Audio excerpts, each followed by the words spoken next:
He's been meeting someone named Megan for months, I whispered, sliding the folder across the table to my husband's shell-shocked parents.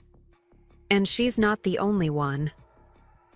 The elegant garden party around us continued in blissful ignorance. Champagne, flutes clinked, laughter bubbled, and pastel-colored decorations swayed in the gentle Portland breeze. Our baby shower, meticulously planned down to the hand-folded origami butterflies suspended from the pergola, had transformed in an instant from celebration to reckoning. Ryan's face drained of color as his fingers trembled over the stack of documents I'd placed before him. Before we jump back in, tell us where you're tuning in from, and if this story touches you, make sure you're subscribed. Because tomorrow, I've saved something extra special for you. His best friend Jason took an instinctive step backward, nearly colliding with a waiter carrying a tray of hors d'oeuvres. Olivia, Jason's wife, grabbed his arm with surprising force, her knuckles whitening. "Becca, this isn't the time," Ryan started, his voice barely audible over the string quartet in the corner of the garden. "Actually," I said, smoothing my silk maternity dress over my 7-month belly where our twin daughters kicked furiously, "this is exactly the right time. Everyone you care about is here to witness it." I turned to address our gathered guests with a smile that felt surprisingly genuine. "Thank you all for joining us today. Since we're celebrating new beginnings, I thought we should clear away some. Our endings first. 3 months earlier, I was working late at Cascade Creative, finalizing a pitch for our biggest client of the year. As creative director, I'd poured weeks into this presentation, determined to land the account that would secure my position before taking maternity leave. After losing our first pregnancy the previous year, these twin girls felt like a miracle, one I was fiercely protecting while refusing to sideline my career. My phone buzzed with a text from Ryan. "Working late again. Don't wait up." I sighed, rubbing my lower back.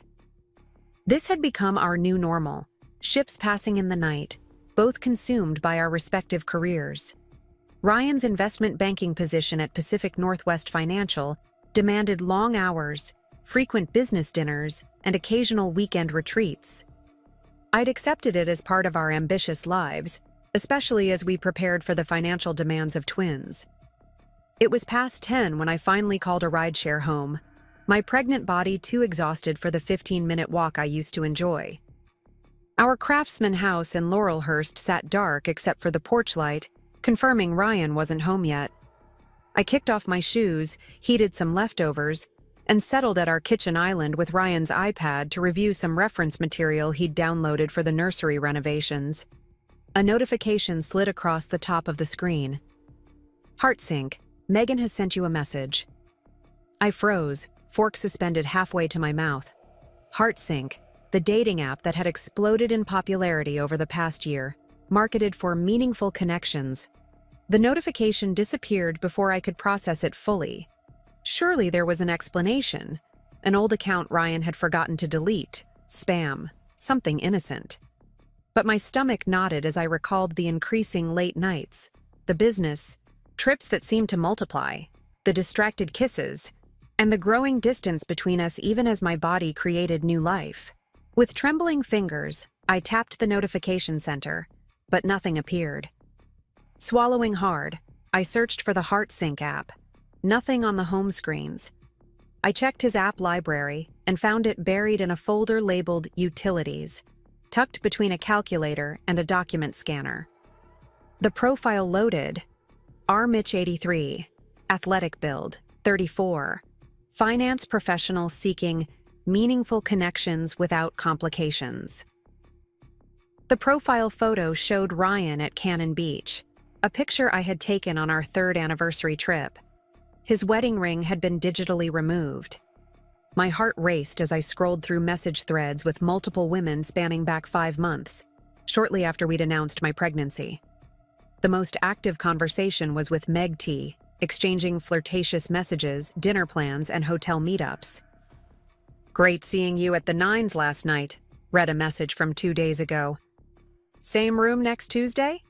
I sat in our kitchen, surrounded by baby books and nursery paint swatches, reading intimate exchanges between my husband and strangers while our daughters kicked inside me. The betrayal was so complete, so calculated, that I felt strangely calm, as if watching someone else's tragedy unfold. The front door opened and I heard Ryan's keys hit the entry table. "Becca, you're still up?" he called, his voice warm with the charming concern that had first attracted me to him 4 years ago at a charity auction. I'd been coordinating the event. He'd been representing his firm's donation. I locked the iPad and slid it aside. "Just finishing some work," I replied evenly. Ryan appeared in the doorway, loosening his tie. Handsome in his tailored suit, the successful investment banker with the perfect life. He crossed the kitchen and pressed a kiss to my temple. "The twins letting you sleep at all?" he asked, hand briefly touching my belly. "They're restless tonight," I said. "Must sense something in the air."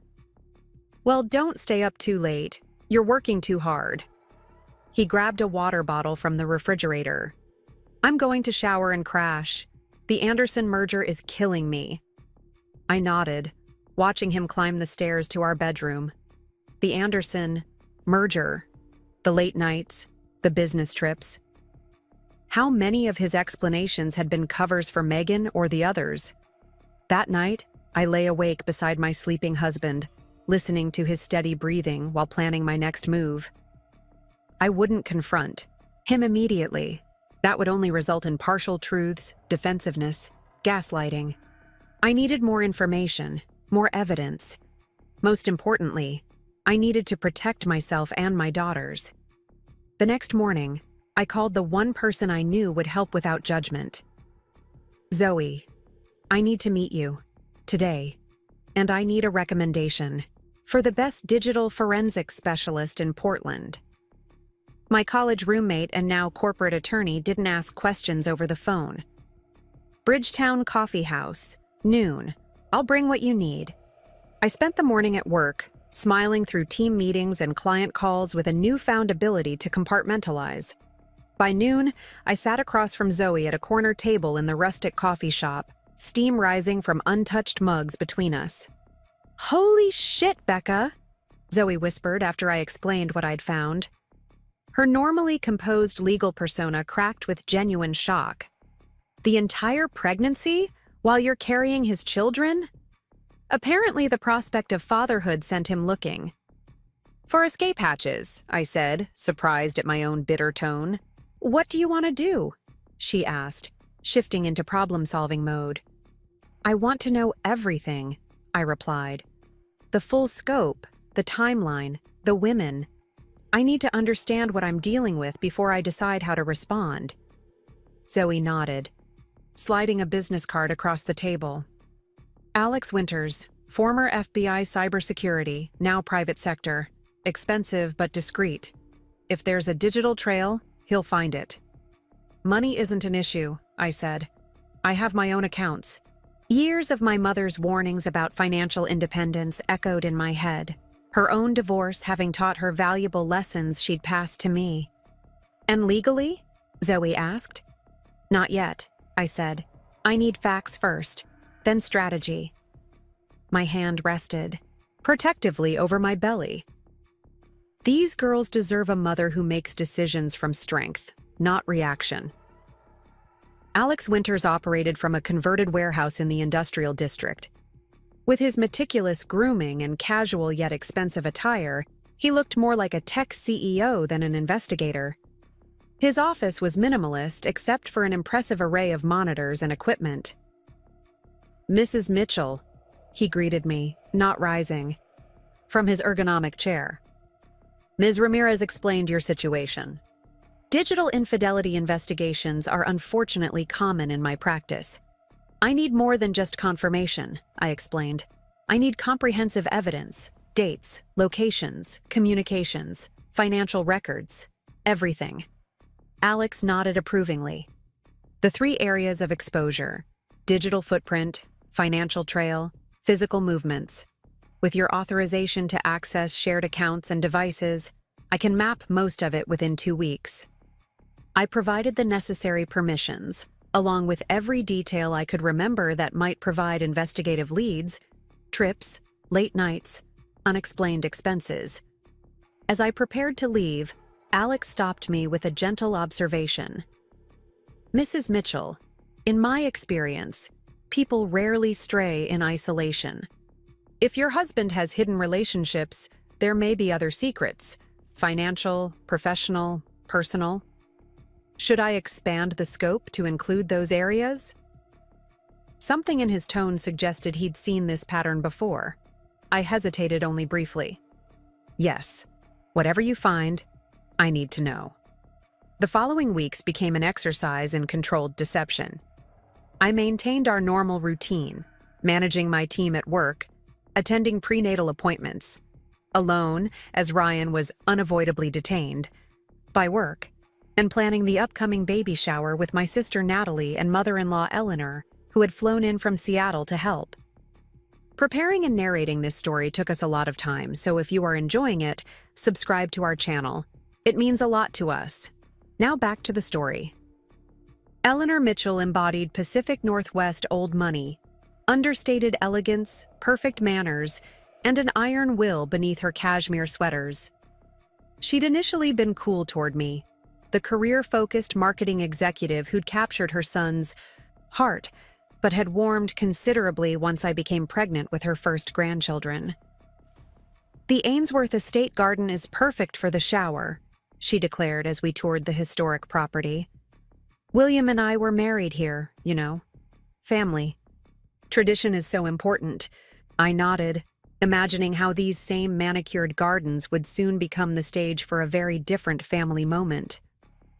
"Ryan is so like his father," Eleanor continued, patting my arm. "Dedicated, ambitious, focused on providing. The Mitchell men work hard, but family always comes first." The irony was almost painful. "Always," I echoed. Alex's updates arrived in encrypted emails, breadcrumbs forming a trail of betrayal far more extensive than I'd initially discovered. The HeartSync app was just the beginning. Ryan maintained multiple dating profiles across different platforms, each with subtle variations of his persona. Financial records revealed hotel charges, expensive dinners, and gifts disguised as client expenses. His location history showed patterns of visits to upscale hotels and residential addresses that correlated with absences from home. Most active was his relationship with Megan Taylor, a 28-year-old pharmaceutical sales representative he'd been seeing consistently for the past 6 months. Their communications had begun casually but intensified shortly after my pregnancy announcement. But the most shocking discovery came 3 weeks into the investigation. Alex requested an urgent meeting at his office rather than sending his usual, detailed report. "Mrs. Mitchell," he began carefully, "my financial investigation uncovered something beyond the scope of infidelity." He turned his monitor toward me, displaying a complex web of transactions flowing between various accounts. "Your husband has been systematically diverting funds from joint investment accounts into offshore holdings under a shell company named Orion Ventures. The pattern suggests preparation for significant asset concealment." My throat tightened. "He's planning to leave." Alex nodded grimly. "The timing of these transfers correlates with the progression of your pregnancy. They accelerated in the past month, suggesting an approaching timeline." "After the babies are born," I whispered, the pieces falling into place. "He's waiting until then to minimize public judgment." "There's more," Alex continued reluctantly. "Mr. Mitchell and Jason Cooper appear to be business partners in this venture. Mr. Cooper has made similar transfers from accounts shared with his wife." I stared at him, momentarily stunned. Jason, Ryan's best friend since college, best man at our wedding, godfather-to-be to one of our daughters. The conspiracy extended beyond Ryan to our closest social circle. "Does Olivia know?" I asked, thinking of Jason's wife and my supposed friend. "No evidence suggests she's aware," Alex replied. "But their financial situation would be severely impacted if these assets were removed." I sat back, absorbing this expanded betrayal. Not just my husband, but our friends, our social circle, our entire life together revealed as elaborately interconnected lies. The magnitude should have devastated me, but instead, a strange clarity emerged. I need everything documented, I said finally. Every transaction, every message, every hotel visit. And I need to know who else is involved. By the time our baby shower arrived, I had a complete dossier assembled with Alex's meticulous help.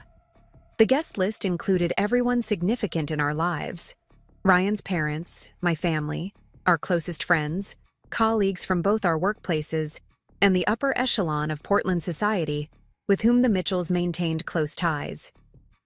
Eleanor had spared no expense, transforming the Ainsworth Estate Gardens into a fairy tale setting with floral arrangements in soft pinks and lavenders, crystal champagne flutes for the toasting, and a string quartet playing gentle classical music.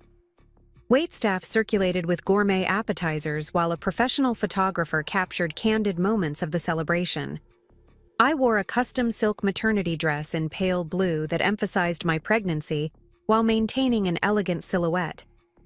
Ryan stood proudly beside me, the picture of the devoted husband and father-to-be, his hand occasionally resting protectively on my lower back as we greeted guests. "You look beautiful," he whispered during a brief moment alone, kissing my cheek for the benefit of nearby observers. I smiled up at him, wondering if he detected anything unusual in my expression. "Thank you for being here. I know how busy you've been with the Anderson merger." Something flickered across his face, perhaps recognition of the specific excuse he'd used frequently, but his practiced smile never faltered. "I wouldn't miss this for anything. These girls and you are everything to me." The celebration proceeded. According to Eleanor's carefully orchestrated timeline, welcome drinks, games celebrating parenthood, a catered lunch, and now the moment for opening gifts before dessert.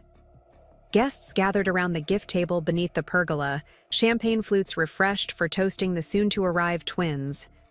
William Mitchell, patriarch of the family and spitting image of what Ryan would become in 30 years, stood to propose a toast. Distinguished in his tailored blazer, silver hair perfectly groomed, he raised his glass. "To Ryan and Rebecca," he began, voice carrying across the garden with the authority of a man accustomed to boardrooms. Continuing the Mitchell family legacy with not one, but two beautiful new additions. May they inherit their father's determination and their mother's creativity. Guests raised their glasses, smiling expectantly. This was my cue to begin opening gifts with appropriate exclamations of delight. Instead, I slowly rose from my seat, one hand supporting my belly. "Before we continue," I said, my voice steady despite my racing heart, "I have a special gift of my own to share." Ryan looked up, confusion crossing his features as I reached beneath the gift table and retrieved the leather portfolio I'd hidden there earlier. "This is something I've been working on throughout my pregnancy," I explained to the curious onlookers. "A project that's taught me a great deal about family, loyalty, and truth." I opened the portfolio and removed several thick folders, each labeled with meticulous precision. The first I handed to Ryan's parents. "He's been meeting someone named Megan for months," I said quietly, watching Eleanor's perfectly composed face begin to crumble. "And she's not the only one." The elegant garden party continued around us for several seconds, the guests not close enough to hear my words still chatting and sipping champagne. But at our table, time seemed suspended as Ryan stared at the folder now open in his father's hands, revealing printed screenshots of dating profiles, hotel receipts, and intimate messages. "Becca!" Ryan hissed, reaching for the folder. "What the hell are you doing?" William Mitchell's hand came down heavily on his son's arm, stopping him. The older man's face had transformed from jovial pride to thunderous rage as he rapidly flipped through the pages. "Is this true?" he demanded, voice dangerously low. I met his gaze steadily. Every word, every date, every hotel room, While I've been carrying his daughters, Ryan has been leading a double life. I turned to the gathering crowd, voice rising slightly. Actually, multiple lives. A hush fell over the nearest tables as guests sensed the shifting atmosphere. Eleanor's hand trembled as she examined a particularly explicit exchange between Ryan and Megan, dated just 3 days earlier. I removed a second folder from my portfolio. This one might interest you, Jason. Ryan's best friend froze mid-sip of champagne as I slid the folder toward him. His wife Olivia leaned forward, confusion etched across her face. "What's going on, Becca?" she asked. "Perhaps you should ask your husband about Orion Ventures," I suggested gently. "And the plans he and Ryan have made for relocating assets beyond your reach." Jason's face drained of color as Olivia snatched the folder, opening it to reveal bank statements, offshore account details, and email exchanges between the two men discussing their exit strategy. The whispers had become a wave now, rippling through the garden as guests realized something dramatic was unfolding. The photographer, sensing potential conflict, had discreetly lowered her camera. Ryan stood abruptly, knocking over his champagne. "This is inappropriate," he announced loudly. "My wife is obviously emotional due to her pregnancy. We should continue this discussion privately." "Emotional?" I repeated, allowing a small laugh to escape. "Is that what you call discovering your husband has been systematically betraying you while planning to abandon you and your newborn daughters?" William Mitchell rose to his full height, towering over his son. In his prime as a corporate titan, he had a reputation for ruthlessness in business that rarely surfaced in his personal life. That ruthlessness was fully visible now. "Answer the question, Ryan," he commanded. "Is this true?" Ryan's eyes darted around the gathering crowd, calculating his options. His charm, always his greatest asset, slipped into place like a mask. "Dad, this is a huge misunderstanding. Becca's been under tremendous stress with the pregnancy. These are fabrications, contexts twisted to—" "Multiple dating profiles with your photo?" William interrupted, holding up a page. "Hotel receipts. Charged to your personal card. Time-stamped messages while you claim to be at business meetings I know never occurred." Eleanor Mitchell had not spoken, her social graces battling with the evidence before her. Now she looked up, her perfectly maintained composure cracking as she addressed her son. "These are dated throughout Rebecca's entire pregnancy," she said, voice barely above a whisper. "Even after we knew they were twin girls, after we chose their names." Something shifted in the garden atmosphere, judgment solidifying, sides being chosen without words. My sister Natalie appeared at my side, her hand supportive on my shoulder. Zoe moved to stand behind me, a silent legal guardian. Ryan, sensing his losing position, switched tactics. He knelt beside my chair, taking my hand in what would appear to observers as a gesture of contrition. "Becca, baby, we need to talk privately," he murmured, his voice honeyed with practiced concern. "This isn't good for the girls. Let me explain. Everything away from all this." I withdrew my hand from his grasp. "There's nothing to explain in private that you can't share with everyone who came to celebrate our family today," I replied evenly. "Unless there's more you'd like to hide." "You've been investigating me?" His whisper held the first edges of anger. "Having me followed, hacking my accounts, that's invasion of privacy, possibly illegal." "I prefer to call it due diligence," I countered. "Something you taught me was essential in any significant investment. Our marriage, our children. What greater investment exists?" William Mitchell had finished examining the evidence and now turned to his wife. Some unspoken communication passed between them, a decision reached through decades of partnership. "Rebecca," William said formally, "Eleanor and I would like a word with our son, alone." I nodded, understanding the offering being extended. A chance for the Mitchell family to handle this privately, to preserve some dignity in the wreckage. "Of course," I agreed, rising carefully from my seat. I believe the garden has a private pavilion on the east side. As the three Mitchells departed, conversations erupted around the garden. Jason was engaged in an escalating confrontation with Olivia, their voices carrying despite their attempts at discretion. Several guests were making discreet exits, unwilling to be associated with the unfolding scandal. My sister guided me to a stone bench beneath a flowering cherry tree, away from the chaos. "You okay?" she asked simply. I nodded, feeling the twins shift restlessly. Better than I've been in months, actually. No more wondering, no more doubting myself. "What happens now?" Natalie asked, practical as always. "Now," I said, watching Eleanor's rigid back disappear into the pavilion with her husband and son.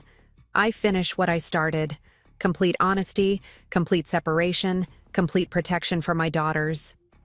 Zoe joined us, phone in hand. "I've contacted Patricia Winters," she said, referring to Portland's most formidable divorce attorney, coincidentally Alex's sister. "She's expecting your call Monday morning." I thanked her, then noticed the approach of Olivia Cooper, her face tear-streaked but resolute. "Is it all true?" she asked without preamble. "About Jason and the money?" "Yes," I answered simply. "I'm sorry." She nodded once, decisively. "Don't be. I needed to know." She hesitated, then added, "I'd like the name of your investigator, if you don't mind sharing." As I provided Alex's information, movement from the pavilion caught my attention. William and Eleanor emerged alone, their expressions grim but determined. They crossed the garden directly toward me, passing curious onlookers with the practiced dignity of people accustomed to public scrutiny. William reached me first, extending his hand formally. "Rebecca, we would like to continue this conversation at our home, if you're amenable. There are practical matters to discuss regarding your daughter's future." I noted the specific phrasing, "my daughters, not our grandchildren." A declaration of allegiance I hadn't dared hope for. "I'd appreciate that," I replied, accepting his hand. Eleanor, her socialite persona firmly back in place despite reddened eyes, addressed the lingering guests. "Thank you all for coming. The celebration is concluding early due to unforeseen circumstances." As the garden emptied, staff discreetly, packing away the untouched gifts and uneaten cake, I stood beneath the cherry blossoms watching the world I'd carefully constructed fall away. Yet rather than devastation, I felt an unexpected lightness. The weightlessness of truth finally spoken aloud. The twins kicked vigorously, as if sensing the seismic shift in their future. I placed both hands on my belly, making them a silent promise. "This is what courage looks like, little ones. This is how we protect what matters most." The Mitchell family estate in West Hills embodied old Portland wealth, a sprawling Tudor-style home nestled among towering Douglas firs, with panoramic views of the city and Mount Hood beyond. As William guided me through the grand entryway, I couldn't help but contrast this moment with my first visit 4 years earlier, when Ryan had nervously brought me to meet his parents. Then, I'd been the outsider being evaluated. Now, ironically, I was being welcomed as family while Ryan had been cast out. Eleanor led us to the sunroom overlooking meticulously landscaped gardens. Tea service waited on an antique table. Her default response to crisis, I'd learned, was impeccable hospitality. Despite the circumstances, I found comfort in the familiar ritual as she poured steaming Earl Grey into bone china cups. "Ryan will not be joining us," William stated, taking a seat opposite me. "We've made arrangements for him to stay elsewhere for the time being." The clinical tone couldn't quite mask the pain beneath his words. In a single afternoon, their perfect son had been revealed as something unrecognizable to them. "I appreciate your willingness to meet," I said, cradling my teacup. "I know this isn't easy for anyone." Eleanor adjusted a silver spoon with trembling fingers. "We owe you an apology, Rebecca. It appears we raised a son who, she faltered, decades of proper upbringing making it difficult to articulate such profound disappointment. A son who failed to honor his commitments, William completed firmly. The Mitchell name has stood for integrity for 3 generations. Ryan's actions reflect a fundamental betrayal of everything we value. His formal language couldn't disguise the depth of his devastation. I'd always perceived William as somewhat remote, the patriarch who evaluated his children's achievements with the same critical eye he used in the boardroom. Now I glimpsed the wounded father beneath the executive exterior. "What's most important now," I said gently, "is ensuring my daughter's well-being. They deserve stability, regardless of their father's choices." William nodded, businesslike again. "Precisely why we asked you here. Eleanor and I have discussed this at length, and we want to make our position clear. Our loyalty is to you and our granddaughters." Eleanor reached across to cover my hand with hers. "Family isn't just about bloodlines, Rebecca. It's about character. You've shown remarkable strength and dignity today." Tears threatened, the first I'd allowed myself in weeks of calculated planning, but I blinked them away. "Thank you. That means more than you know." William cleared his throat. "We've instructed our family attorney to contact you tomorrow. We intend to establish trust funds for the girls immediately, structured to be inaccessible to Ryan regardless of your marital status going forward." The practical support was unexpected but tremendously welcome. The investigation had drained my personal savings, and while my career provided comfortable income, the prospect of single motherhood with twins had loomed as a financial challenge. "There's something else," Eleanor added, exchanging glances, with her husband. "The lake house in Bend, Ryan's grandfather built it for his children and grandchildren. We'd like to transfer ownership to you and the girls directly. The property was worth well over $1 million, a peaceful retreat on the Deschutes River where the Mitchells had spent summers for generations. Ryan and I had discussed taking the twins there for their first Christmas." "That's incredibly generous," I began, but "It's not generosity," William interrupted. "It's justice. Ryan has forfeited his claim to certain inheritances through his actions. We're simply redistributing what would have eventually gone to him." The conversation continued for another hour, covering practical matters of prenatal care, birth plans, and ongoing security. William insisted on hiring additional household help for after the birth, while Eleanor quietly offered to be present for the delivery if I wanted support. As the evening light faded over Portland below us, I felt the weight of the day settle into my bones. The adrenaline that had carried me through the confrontation was ebbing, leaving exhaustion in its wake. "You should rest," Eleanor observed, maternal instinct overriding her usual reserve. "The guest room is prepared if you'd prefer not to go home tonight." The thought of returning to the house I shared with Ryan, now filled with the ghosts of his deceptions, was suddenly overwhelming. "Thank you, I think that would be best." As Eleanor led me upstairs, William made a final call to the security company that monitored their property, arranging for someone to collect necessities from my home.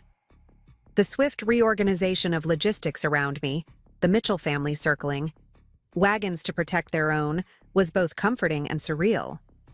The guest suite was a sanctuary of neutral tones and plush comforts.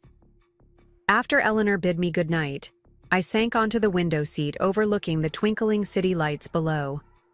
For the first time since discovering Ryan's betrayal, I allowed myself to fully feel everything I'd suppressed during weeks of investigation and planning. Grief came first, not just for the marriage I'd lost, but for the future I'd envisioned. The family holidays, the parenting partnership, the shared joy of watching our daughters grow. Then anger, burning hot and cleansing, at Ryan's calculated deception while I carried his children. Finally, underneath it all, fear of the unknown path ahead, of raising 2 daughters alone, of the battles surely yet to come. I placed both hands on my swollen belly, feeling the reassuring movements within. It's just us now, I whispered to my daughters. But we're going to be okay. My phone buzzed with messages, Natalie checking on me, Zoe confirming Monday's appointment with the attorney, friends from the shower expressing shock and support. One text made me pause. Olivia Cooper, sent an hour ago. Jason confessed everything after we got home. Filing for divorce tomorrow. Would like to meet when you're ready. We survivors should stick together. An unexpected alliance was forming. From the wreckage, women reclaiming their power together. I typed a quick reply agreeing to coffee later that week, then silenced my phone for the night. Sleep came surprisingly easily, as if the truth finally spoken aloud had relaxed something fundamental within me. I dreamed of my daughters, running through sunlit gardens with laughter trailing behind them. Morning brought a flurry of activity. William had arranged for my assistant to bring my laptop and necessary files so I could work remotely. Eleanor orchestrated breakfast and fielded concerned calls from family friends who'd witnessed the shower's dramatic conclusion. By noon, I'd spoken with Patricia Winters, Portland's most formidable divorce attorney, who promised to file emergency motions by day's end to protect my financial interests. The evidence you've gathered is exceptional, Patricia noted during our call, her tone coolly approving. Most clients come to me with suspicions. You're bringing a complete case. I had excellent help, I acknowledged, thinking of Alex's meticulous work. Well, it gives us significant leverage. With your permission, I'll have preliminary paperwork delivered to your husband this afternoon. The sooner we establish legal boundaries, the better. I agreed, then hesitated. There's something else you should know. Ryan texted this morning asking to talk. He wants to explain and make things right. Patricia's laugh held no humor. Of course he does. Now that his plans are exposed, he'll attempt damage control. Classic pattern: deny, then minimize, then negotiate when neither works. Don't engage without counsel present. After our call, I found Eleanor in her garden, methodically deadheading roses with precise snips of silver shears. The repetitive task seemed to soothe her, though her eyes remained shadowed with sorrow. The florist called, she said without looking up. Wanted to know what to do with the baby shower arrangements. I had them sent to Children's Hospital. That's perfect, I said, lowering myself carefully onto a stone bench. Eleanor, I want you to know how sorry I am about yesterday. The public nature of it all. She cut me off with an upraised hand. Never apologize for speaking truth, Rebecca. If anyone should apologize, it's me. A mother should know her child better. Her voice caught, and the shears paused mid-cut. I realized with sudden clarity that Eleanor was blaming herself for Ryan's behavior, searching her parenting for the roots of his betrayal. This isn't your fault, I said firmly. Ryan made his choices as a grown man. The responsibility is alone. Eleanor resumed her pruning, but her shoulders had relaxed slightly. William spoke with Jason's father this morning, she said, changing subjects. The Cooper family is equally devastated. Generations of friendship, business partnerships. She shook her head, all jeopardized by foolish young men who thought they could outsmart everyone. The Mitchell and Cooper families had been intertwined for decades, their children growing up together, their businesses often aligned. The ripple effects of yesterday's revelations would continue spreading through Portland's close-knit upper circles for months. What will happen with the investment firm? I asked, thinking of the prestigious financial house where both Ryan and William were partners. William called an emergency board meeting for tomorrow. Ryan's position is being reevaluated. Her precise tone made clear that Ryan's career at Mitchell & Associates was effectively over. Integrity is non-negotiable in our business. The board understands that. My phone vibrated with Ryan's third call of the morning. I declined it without comment, following Patricia's advice. Moments later, a text appeared. Becca, please, I'm outside your parents' house. They say you're not there. Just talk to me. This is all a terrible misunderstanding. I showed Eleanor the message, concerned that Ryan might escalate his attempts to reach me. "He doesn't know you're here," she observed. "Good. William has already spoken with our security team. Ryan's access codes have been deactivated. The calm efficiency with which the Mitchells had excised their son from their lives was both impressive and heartbreaking. I wondered if Ryan had anticipated this absolute rejection, if he'd considered that his parents might choose moral principle over blood loyalty. "I should probably return home eventually," I said reluctantly. "I can't hide forever." Eleanor nodded. "Of course, but not alone. William has arranged for a security consultant to meet us there this afternoon to change locks and install additional monitoring systems. And I believe your sister mentioned staying with you for a few days?" The coordinated support surrounding me was overwhelming after weeks of solitary investigation and planning. For the first time since discovering Ryan's betrayal, I allowed myself to believe that my daughters and I might emerge from this crisis not just intact, but stronger. That afternoon, a small convoy departed the Mitchell estate for my Laurelhurst home, William's Mercedes leading, my car, retrieved by their housekeeper's son, following, and a discreet security vehicle bringing up the rear. As we turned onto my street, I immediately spotted Ryan's BMW parked half a block away. "He's here," I said tensely as William helped me from the car. William's expression hardened. "Stay in the vehicle. I'll handle this." "No," I countered, squaring my shoulders. "This is my home. I won't start hiding now." Ryan emerged from his car as we approached the front walk, his appearance shockingly disheveled for a man who normally spent 40 minutes on his morning grooming routine. Unshaven, wearing yesterday's wrinkled shirt, he looked nothing like the polished investment banker who commanded respect in boardrooms. "Becca," he called, starting toward us, then faltering as he registered his father's presence. "Dad? What are you doing here?" "Ensuring Rebecca's well-being," William replied coldly. "Something you evidently failed to prioritize." Ryan's facade of contrition slipped momentarily, revealing a flash of the entitlement that had evidently driven his double life. "This is between my wife and me. Family matters should stay private." "You forfeited privacy when you conducted your affairs in public venues," I noted calmly. "The Nines Hotel lobby has security cameras, by the way, as does the parking garage, where you met Megan last Tuesday." Color drained from Ryan's face as he realized the extent of my investigation. "You had me followed? Invaded my privacy? That's prudent," William interrupted sharply. "Given the circumstances. Now, you have exactly two choices, Ryan. Leave voluntarily, or I call Portland PD and report you for trespassing." Ryan's gaze darted between us, calculating his rapidly diminishing options. "Becca, please, everyone makes mistakes. Think about our daughters. They deserve a father in their lives. The manipulation might have worked months ago, before I'd seen the evidence of his systematic betrayal. Now it only strengthened my resolve.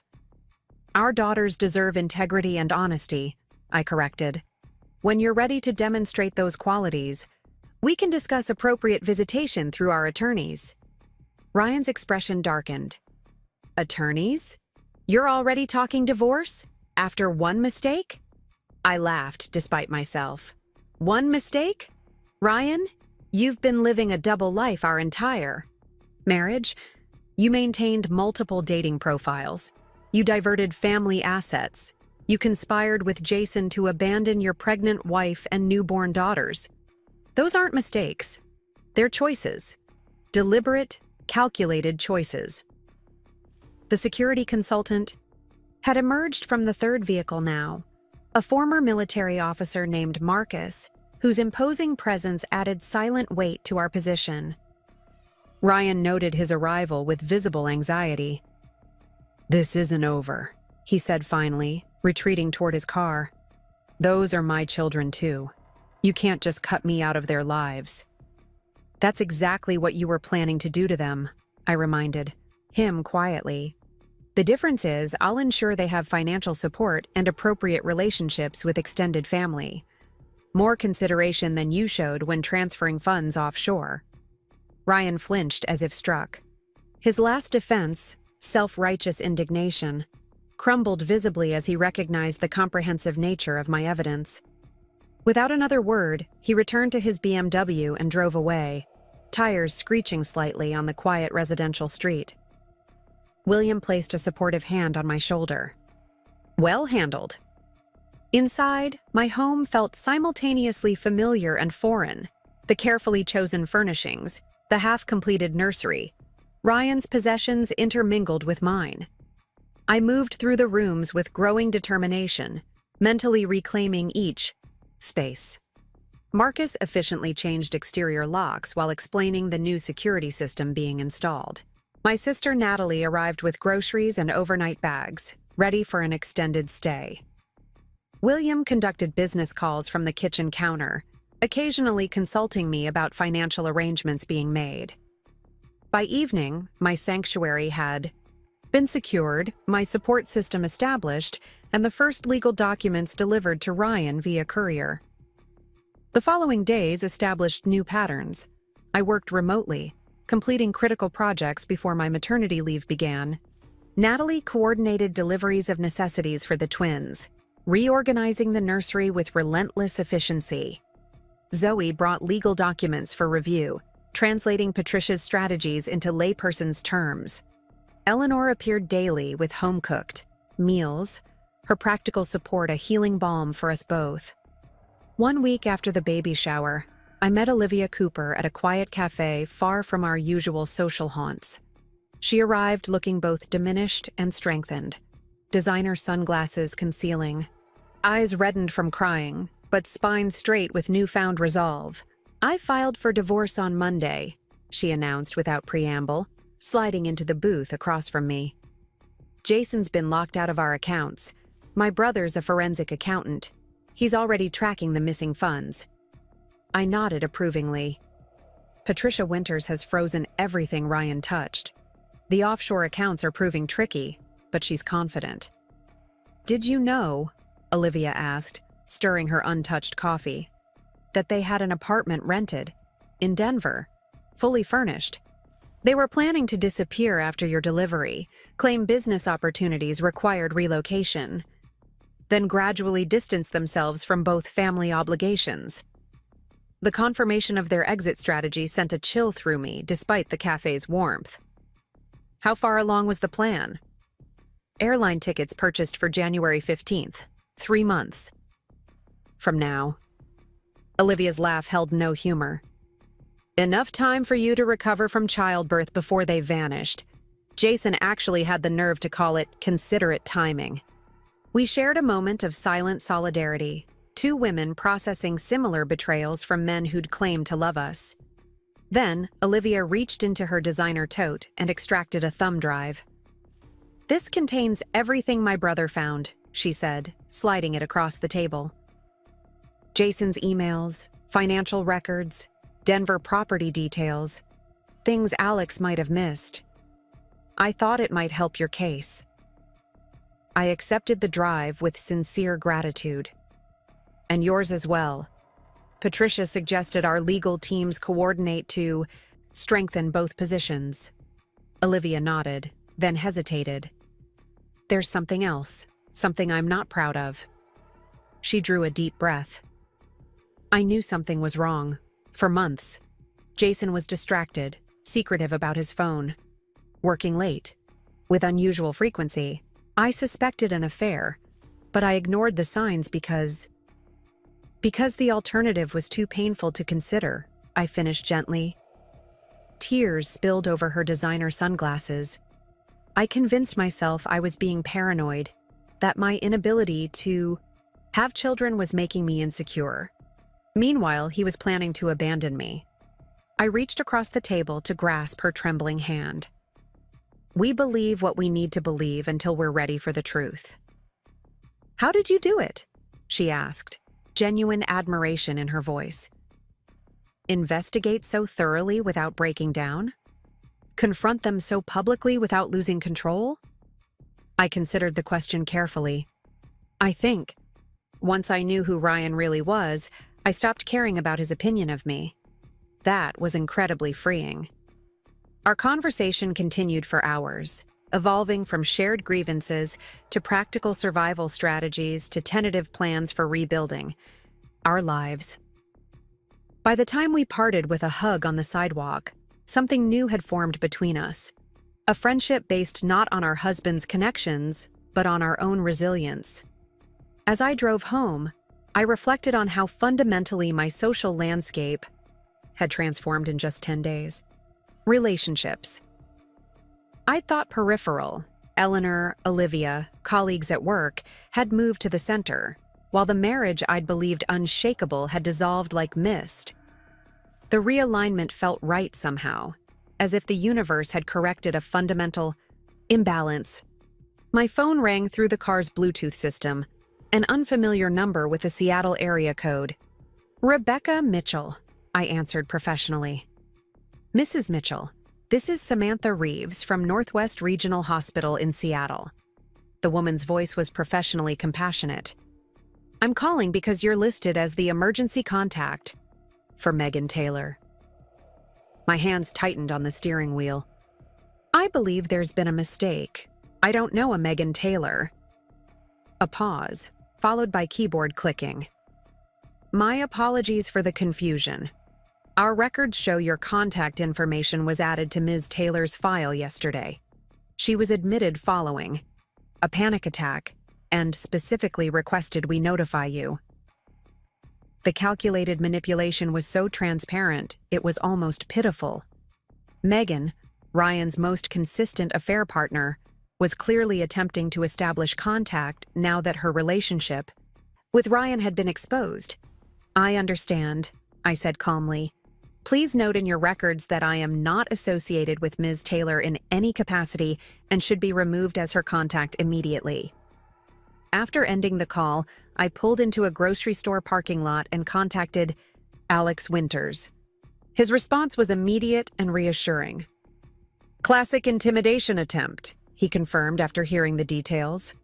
The hospital call is a relatively common tactic, creates artificial crisis while establishing perceived connection. I'll have it traced back to confirm our suspicions. Is there any legal risk? I asked, thinking of restraining orders and whether the situation warranted one. Not yet, Alex advised. Document everything, but don't engage. These initial contact attempts usually diminish once they fail to provoke response. I followed his guidance, adding the incident to my growing case file while refusing to allow it emotional significance. The attempted manipulation only confirmed the character assessments I'd already made. That evening, as Natalie and I prepared dinner in companionable silence, my doctor called with my latest test results. Everything looks excellent, Dr. Chen reported cheerfully. Blood pressure perfect, no signs of preeclampsia, both babies developing right on schedule. You're managing stress remarkably well considering the circumstances. I laughed softly. Truth is surprisingly good medicine, it turns out. Well, keep doing whatever you're doing. At this rate, you'll carry to full term without complications. She paused. The nurse mentioned you're changing your birth plan? Removing Ryan as your support person? Yes, I confirmed. My sister and mother-in-law will be with me instead. Understood. I'll update your file. Her tone remained professionally neutral. We should discuss post-birth arrangements as well. Standard practice is notifying both parents, but given your situation. My attorney will provide specific instructions before delivery, I assured her. We're establishing clear protocols. After we disconnected, I found myself standing at the nursery doorway, surveying the peaceful space prepared for my daughters. 2 hand-painted cribs with delicate mobiles hanging above them. A comfortable rocking chair positioned between, soft lamps creating pools of gentle light. The room embodied the future I'd envisioned, altered now, but no less filled with possibility.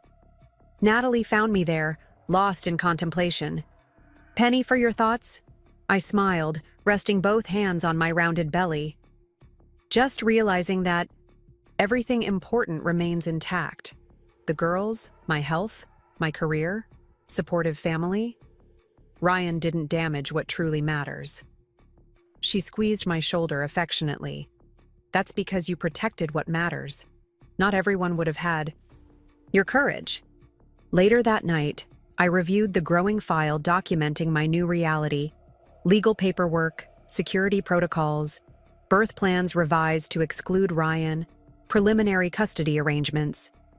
The methodical organization helped transform overwhelming circumstances into manageable steps forward.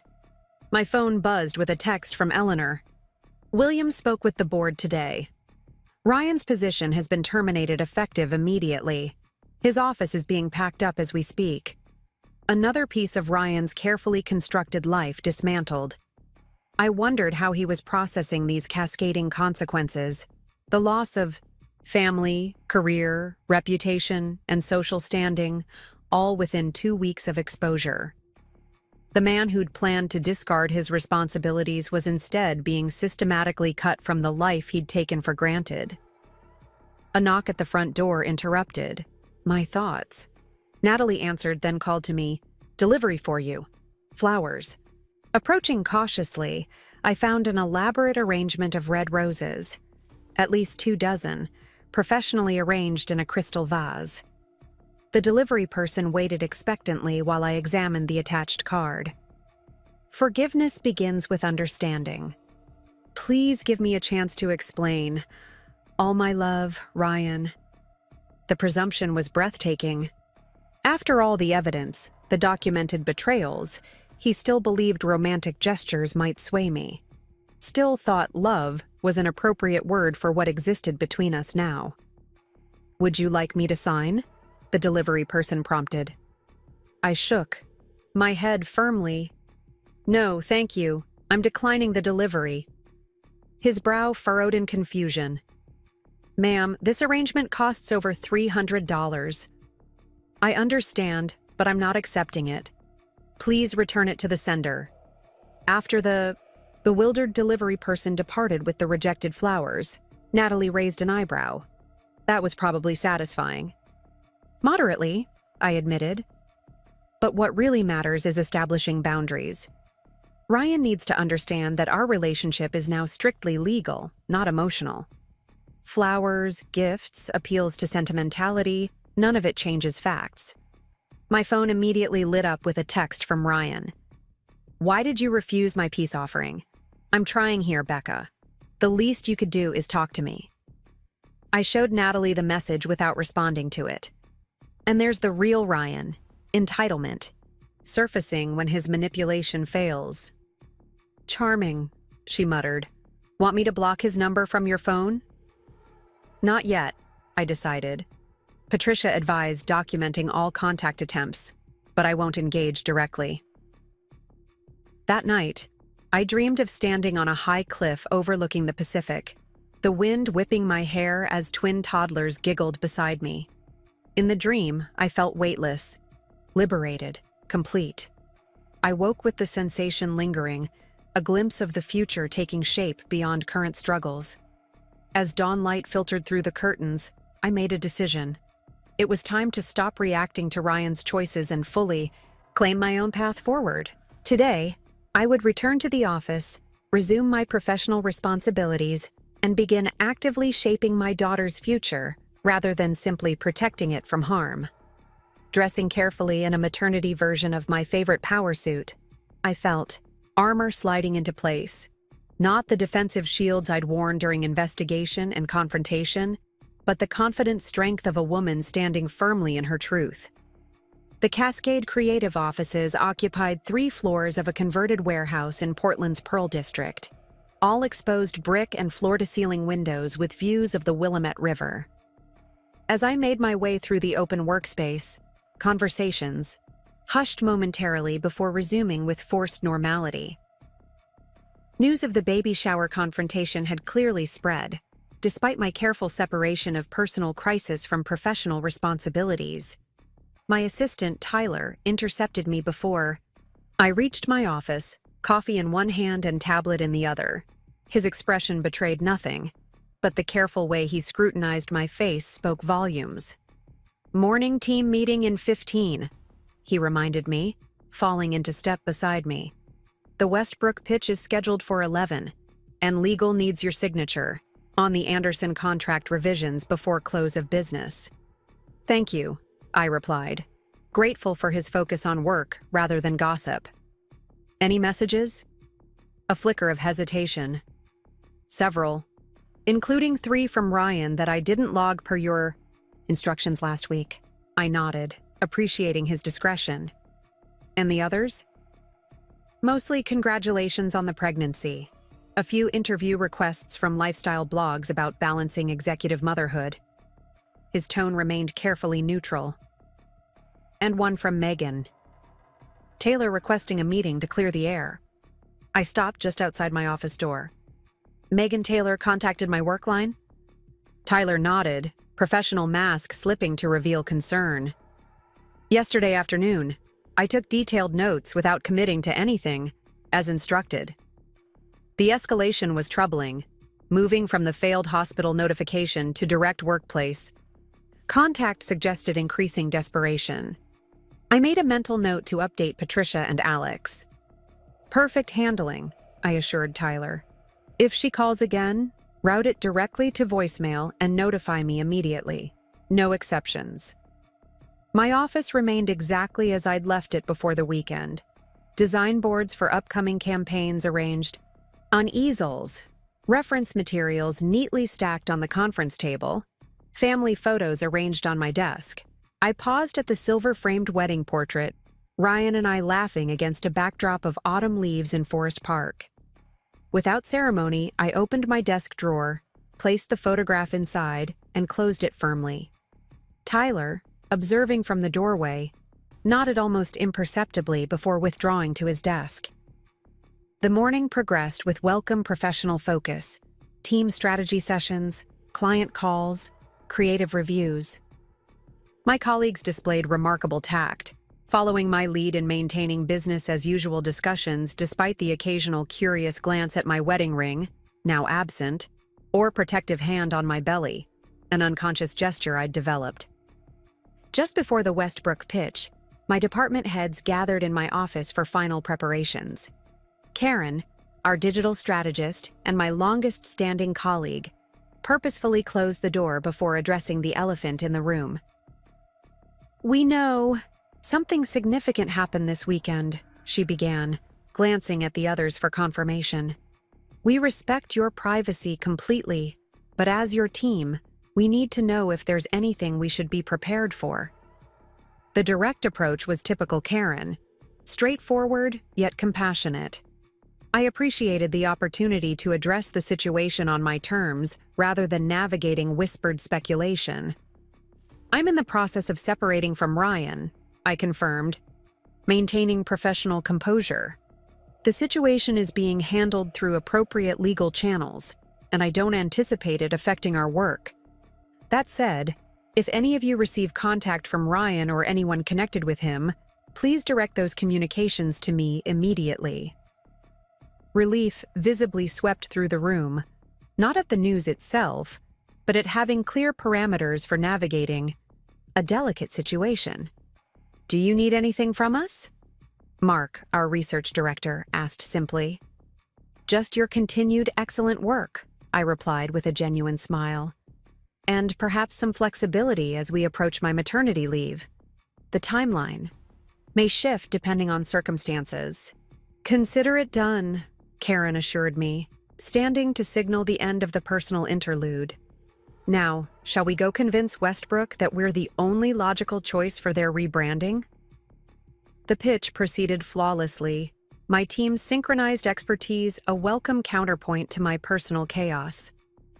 Watching them perform at their peak reminded me of the professional identity I'd built independent of my marriage, the creative force and strategic mind that had earned industry recognition long before becoming Mrs. Mitchell. As we concluded, the presentation to enthusiastic response from the Westbrook executives, Karen squeezed my shoulder supportively. "Perfectly executed, boss. Couldn't have done it without this team, I acknowledged sincerely. Returning to my office, I found an email from Patricia Winters with preliminary divorce filing documents attached for review. The clinical language transforming my marriage into legal terminology was simultaneously jarring and relieving, irreconcilable differences barely scratching the surface of Ryan's betrayals, yet sufficient for legal purposes. My phone vibrated with an incoming call from Eleanor.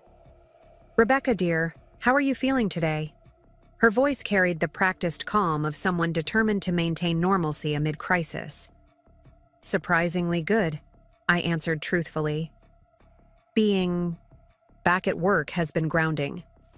"Wonderful. I've been speaking with my interior designer about converting the guest suite to a proper nursery at our home." Her tone remained matter-of-fact, as if discussing weather rather than fundamentally altered family arrangements. "Just as a backup option, of course, for when you might need a break or extra help with the girls." The offer, creating permanent space for my daughters in their grandparents' home despite their son's exclusion, spoke volumes about the Mitchells' commitment to their moral stance. "Eleanor, that's incredibly thoughtful," I said, genuinely moved. "The girls are fortunate to have grandparents who prioritize their well-being so completely." "Family is about choices, Rebecca," she replied simply. "William and I have made ours." After we disconnected, I allowed myself a moment to absorb the shifting landscape of support and connection surrounding me. The traditional narrative, abandoned pregnant wife left vulnerable and isolated, had been thoroughly subverted in my case. Instead, Ryan found himself increasingly marginalized while I remained centered within expanding circles of alliance. My reflective moment was interrupted by Tyler at my door, his expression unusually troubled. "Rebecca, there's a situation in reception. Ryan is here demanding to see you. Security has been called, but he's creating quite a scene." I exhaled slowly, gathering composure. This escalation was predictable. As each attempt at contact failed, Ryan would feel increasingly desperate to regain control of the narrative. "Has he made any specific threats?" I asked, already reaching for my phone to notify Patricia. "Not threats exactly, but he's claiming you're emotionally unstable and making irrational decisions due to pregnancy hormones." Tyler's professional demeanor cracked slightly, revealing genuine indignation. "He's telling anyone who'll listen that you need medical intervention." The calculated attempt to undermine my credibility was as transparent as it was insulting. I sent a quick text to Patricia updating her on the situation, then stood, smoothing my maternity dress with determined calm. "I'll handle this," I said, gathering my tablet and phone. "Please call Karen and Mark to my office. We'll continue our scheduling discussion there while security manages the situation." Tyler hesitated. "You're not going down to reception?" "Absolutely not," I replied firmly. "Engaging directly is exactly what Ryan wants. An audience, a confrontation, evidence of emotional reaction he can later characterize as instability. The most powerful response is continuing business as usual while he's escorted out." 20 minutes later, I sat at my conference table with my leadership team, reviewing fourth-quarter campaign timelines as if nothing unusual were occurring. Through my glass office walls, I glimpsed security personnel escorting a visibly agitated Ryan toward the elevators, his designer suit incongruous with his disheveled appearance and angry gestures. Karen tracked my momentary gaze. "Do you want to reschedule this?" "Not necessary," I assured her, returning attention to our work. "Some disruptions aren't worth adjusting our productivity for." Later that afternoon, Patricia called with an update. "That little stunt at your office was ill-advised," she noted with professional satisfaction. "We've documented it for the court as evidence of harassment.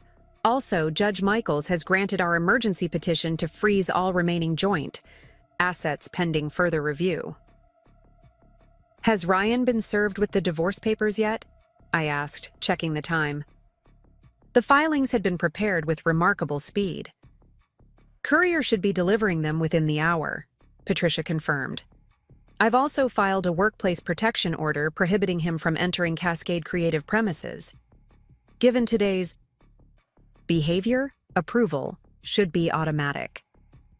The swift legal responses created necessary boundaries, but I remained concerned about Ryan's escalating tactics. What should I expect next? Patricia's sigh carried years of experience with similar cases. Based on typical patterns, he'll likely oscillate between attempts at reconciliation and retribution. The smart ones eventually realize their best option is quiet negotiation, but it often takes several cycles of increasingly desperate measures before that rationality emerges. And the not-so-smart ones, I prompted, continue escalating until they encounter consequences significant enough to force reassessment. Her tone remained clinically detached. Mr. Mitchell's actions suggest he's unaccustomed to facing genuine consequences for his choices. The learning curve may be steep. After we disconnected, I received a message from Alex Winters with an update on the Megan Taylor situation. As suspected, the hospital call had been orchestrated. She'd added my contact information herself during admission for what hospital staff confirmed was a minor anxiety episode, rather than a genuine medical emergency. More concerning, Alex's team had documented 3 instances of Megan's vehicle parked near my home in the past week, suggesting surveillance. The information was sufficient for a preliminary restraining order, which Alex recommended filing immediately. I forwarded his report to Patricia with authorization to proceed, then found myself staring out my office window at Portland's skyline as afternoon light transformed glass towers into blazing gold. The beauty provided momentary respite from the increasingly complicated web of legal protections becoming necessary in the wake of Ryan's exposure. My contemplation was interrupted by an incoming call from a number I didn't recognize. Normally, I would have let it go to voicemail, but something, intuition, or perhaps pregnancy-heightened awareness, prompted me to answer. Rebecca Mitchell speaking. Mrs. Mitchell. The female voice was unfamiliar but carried a note of urgency. You don't know me. My name is Sarah Donovan. I think we need to talk about Ryan. My immediate assumption was another of Ryan's girlfriends emerging from the wreckage, perhaps seeking clarification, or hoping to establish connection as Megan had attempted. Ms. Donovan, if you're involved with my husband, any communication should go through our respective attorneys, I began, maintaining professional detachment. No, it's not what you think, she interrupted quickly. I'm not involved with Ryan. Romantically. I'm his former assistant at Pacific Northwest Financial. Until 6 months ago, I managed his calendar, correspondence, everything. The timing aligned with Ryan's transfer to his father's firm, a career advancement that had coincided with my pregnancy announcement. I recalled him mentioning his assistant had chosen not to follow him to the new position. I see, I said cautiously. And you're contacting me because… Sarah hesitated, evident discomfort in her silence. Because I've been seeing the news articles about what happened at your baby shower, about the offshore accounts and dating profiles. And I have information that might be relevant to your situation. The potential value of insider testimony from someone with direct access to Ryan's professional activities momentarily overrode my caution. What kind of information? Not over. The phone, she insisted. But it involves financial transactions I was asked to facilitate. Things that made me uncomfortable enough to leave my position. Would you be willing to meet? I considered the request carefully, weighing potential value against security concerns. I would need to bring my attorney, I specified, establishing professional parameters. Of course, Sarah agreed readily. Tomorrow afternoon? There's a quiet restaurant near my current office, Riverview Terrace on Southwest Harbor Drive. Private, booths, business clientele. We arranged to meet at 2 the following day, and I immediately contacted Patricia to adjust her schedule and Alex to arrange security presence. Both advised caution, but agreed the potential information could prove valuable, particularly regarding financial improprieties that might impact division of assets. By evening, I returned home to find Natalie and Zoe in my kitchen, wine glasses in hand as they reviewed documentation spread across the counter. Zoe's legal expertise had proven invaluable in translating Patricia's strategies into practical understanding. "Ryan's been served," Zoe announced without preamble. Patricia's office confirmed delivery at 4:35 p.m. No direct reaction reported, but he immediately called his attorney afterward. "He's retained Harrington," Natalie added, naming one of Portland's most aggressive divorce attorneys. "Zoe says that's actually good news." I raised a questioning eyebrow as I settled onto a kitchen stool, gratefully accepting the sparkling water Natalie handed me. "Harrington is expensive and theatrical, but ultimately pragmatic," Zoe explained. "He postures aggressively in preliminary phases, but typically advises clients toward reasonable settlements when evidence is compelling. Unlike some firms that encourage protracted emotional battles regardless of merit. Meanwhile," Natalie continued, gesturing toward the papers before them, "we've been documenting everything for the court. Ryan's work confrontation, the rejected flowers, 3 voicemails, 14 text messages, and an email to your parents claiming concern for your mental health. The comprehensive tracking of Ryan's increasingly desperate attempts at contact was reassuring." "Any contact with Megan again?" I asked. "Not directly," Zoe confirmed, "but Alex's team documented her vehicle near Cascade Creative this morning. The restraining order should be finalized by tomorrow." I shared the development regarding Sarah Donovan, watching both women's expressions shift to cautious interest. "Could be valuable," Zoe acknowledged. "Former assistants often have detailed knowledge of financial activities that even spouses aren't aware of. Smart move having Patricia attend with you." "And security," Natalie insisted. "This could be legitimate, but it could also be another manipulation attempt. We can't be too careful." The doorbell interrupted our discussion. Natalie checked the security camera feed on her phone before relaxing. "It's Eleanor with dinner, right on schedule." Eleanor had established a routine of evening visits, ostensibly to deliver home-cooked meals, but equally to provide companionship during a challenging time. The consistency of her support continued to surprise me, given her son's central role in creating the situation. As she arranged containers of food on the counter, Eleanor maintained cheerful commentary about neighborhood landscaping and upcoming charity events, deliberate normalcy that we all recognized as therapeutic. "William spoke with Ryan's attorney today," she mentioned casually while serving roasted vegetables onto plates. "Apparently, they're attempting to characterize the baby shower as a publicity stunt, orchestrated to damage Ryan's reputation." I almost laughed at the absurdity. That strategy seems ambitious, given the evidence. "Indeed," Eleanor agreed, her refined features betraying only the slightest tightening. "William found it rather desperate. He made our position quite clear regarding the trust funds and property transfers." As we settled around the dining table, I found myself reflecting on the strange new family configuration forming around me. My sister, my attorney friend, my mother-in-law now allied as my advocates against the man who connected us all. The traditional battle lines of divorce had been thoroughly redrawn. "I met with Dr. Chen today," Eleanor mentioned between bites. "Lovely woman, very thorough about the birth plan adaptations. She suggests we tour the maternity facility next week to familiarize ourselves with the layout and protocols." The casual reference to "we" encompassed her new role as birth support person, a responsibility traditionally belonging to the father. My throat tightened unexpectedly at her matter-of-fact assumption of this intimate role.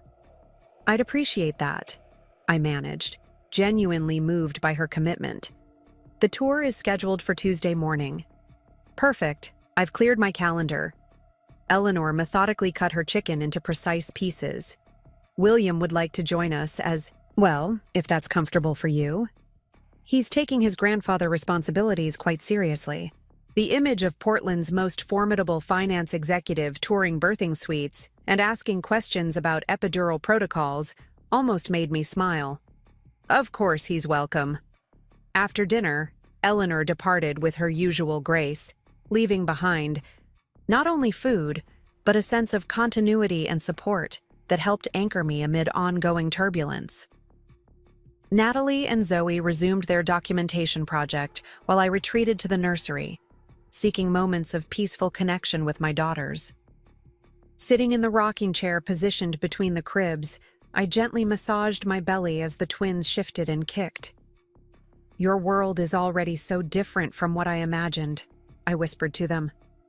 "But I promise it will be built on truth and strength." My phone vibrated with an incoming text. Ryan again, his tone shifting from the anger of earlier messages to calculated vulnerability.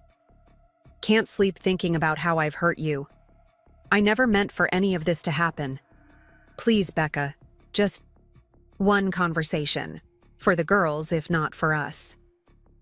The transparent attempt to leverage our daughters as emotional currency only strengthened my resolve. I added the message to our documentation file without responding, then silenced notifications from his number. Sleep came fitfully that night, my mind cycling through possible scenarios for the meeting with Sarah Donovan. What information could Ryan's former assistant possess that would prompt her to reach out now? Financial improprieties seemed most likely, given her specific reference to transactions that caused her discomfort. Morning brought new developments that further complicated the already complex situation. Patricia called while I was preparing for work, her normally measured tone carrying an edge of concern. "Rebecca, Ryan's attorney has filed an emergency motion requesting psychological evaluation before proceeding with temporary custody arrangements. He's claiming your erratic behavior and public humiliation tactics demonstrate emotional instability that could potentially harm the children." The strategy was as predictable as it was infuriating, attempting to paint my methodical exposure of his betrayal as evidence of mental instability. On what possible grounds? The filing cites the public nature of the baby shower confrontation, your excessive investigation into his private activities, and statements from unnamed medical professionals expressing concern about prenatal anxiety affecting your judgment. Patricia's disgust was evident despite her professional tone. "It's a delaying tactic, nothing more. Judge Michaels has already indicated skepticism, but we'll need to respond formally." "What's our counter?" I asked, shifting into strategic mode rather than allowing emotional reaction. "I've arranged for Dr. Chen to provide documentation of your excellent prenatal health, including mental well-being assessments. We're also collecting character statements from professional colleagues regarding your consistent judgment and leadership." Her voice softened slightly. "Rebecca, this is unpleasant but entirely expected. Attacking the credibility of the wronged spouse is standard procedure when evidence of misconduct is overwhelming." After we disconnected, I sat motionless at my kitchen island, absorbing this latest attempt to reframe the narrative. Ryan was effectively claiming that my discovery and exposure of his deception constituted mental instability, a classic gaslighting tactic elevated to legal strategy. Natalie found me there, still processing. "Bad news?" she asked, noting my expression. I explained Patricia's call, watching my sister's face transition from concern to outrage. "That manipulative bastard," she breathed, hands clenching reflexively. "After everything he's done, he's trying to make you seem crazy for uncovering." It's desperation," I said, finding clarity through articulation. "He has no defense against the evidence, so he's attacking the messenger instead." "What do you need from me?" Natalie asked practically, always ready to take action. "A character statement would be helpful. Patricia is collecting supporting documentation." She nodded decisively. "Consider it done. I'll draft something this morning focusing on your rational decision-making and emotional stability throughout this ordeal." At work, I maintained outward composure while managing a growing cascade of legal and personal complications. My team remained focused on ongoing projects, their professional dedication providing welcome normalcy amid chaos. Karen stopped by, my office mid-morning, closing the door before speaking. "I heard about Ryan's legal maneuver," she said without preamble. "The Portland business community is smaller than people think." "News travels fast," I acknowledged, unsurprised that information had already reached her. "I've already drafted a statement for Patricia," she continued efficiently. "5 years of working directly with you provides excellent perspective on your consistent judgment and rational decision-making. The entire leadership team wants to contribute similar documentation." The voluntary support from my professional circle was deeply affirming. "Thank you. That will be tremendously helpful." "There's something else," Karen added, hesitating uncharacteristically. "The Westbrook team called this morning. They've awarded us the contract." The unexpected positive development momentarily lifted the weight of personal complications. "That's fantastic news. The team deserves full credit for that presentation." "Actually," Karen corrected gently, "they specifically mentioned your composure and leadership as deciding factors. Apparently, news of yesterday's incident reached them, and they were impressed by your professional handling of a difficult personal situation." She smiled slightly. "Not exactly how we typically win accounts, but I'll take it." The irony wasn't lost on me. Ryan's attempt to create workplace drama had inadvertently contributed to a major professional success. The universe occasionally delivered perfect symmetry. By early afternoon, I left the office to meet Patricia at her downtown firm before proceeding to the restaurant where Sarah Donovan awaited. Patricia's corner office projected exactly the image she cultivated: understated power, meticulous organization, and formidable competence. "Our response to Ryan's motion is ready for filing," she informed me, indicating a substantial document. On her desk, 27 character statements, medical documentation, and a rather pointed counter-motion suggesting his attempts to question your stability constitute harassment and potentially indicate his own psychological issues with accepting responsibility. The comprehensive response reassured me that Ryan's tactic would likely backfire, creating more damaging evidence of manipulative behavior rather than achieving his intended outcome. "What's your assessment of this meeting with the former assistant?" Patricia asked as we gathered our materials. "Legitimate whistleblower or potential setup?" "Impossible to know yet," I admitted. But Alex's team verified she actually worked for Ryan at Pacific Northwest Financial until his transfer to Mitchell and Associates. Her resignation timing matches her story. Patricia nodded thoughtfully.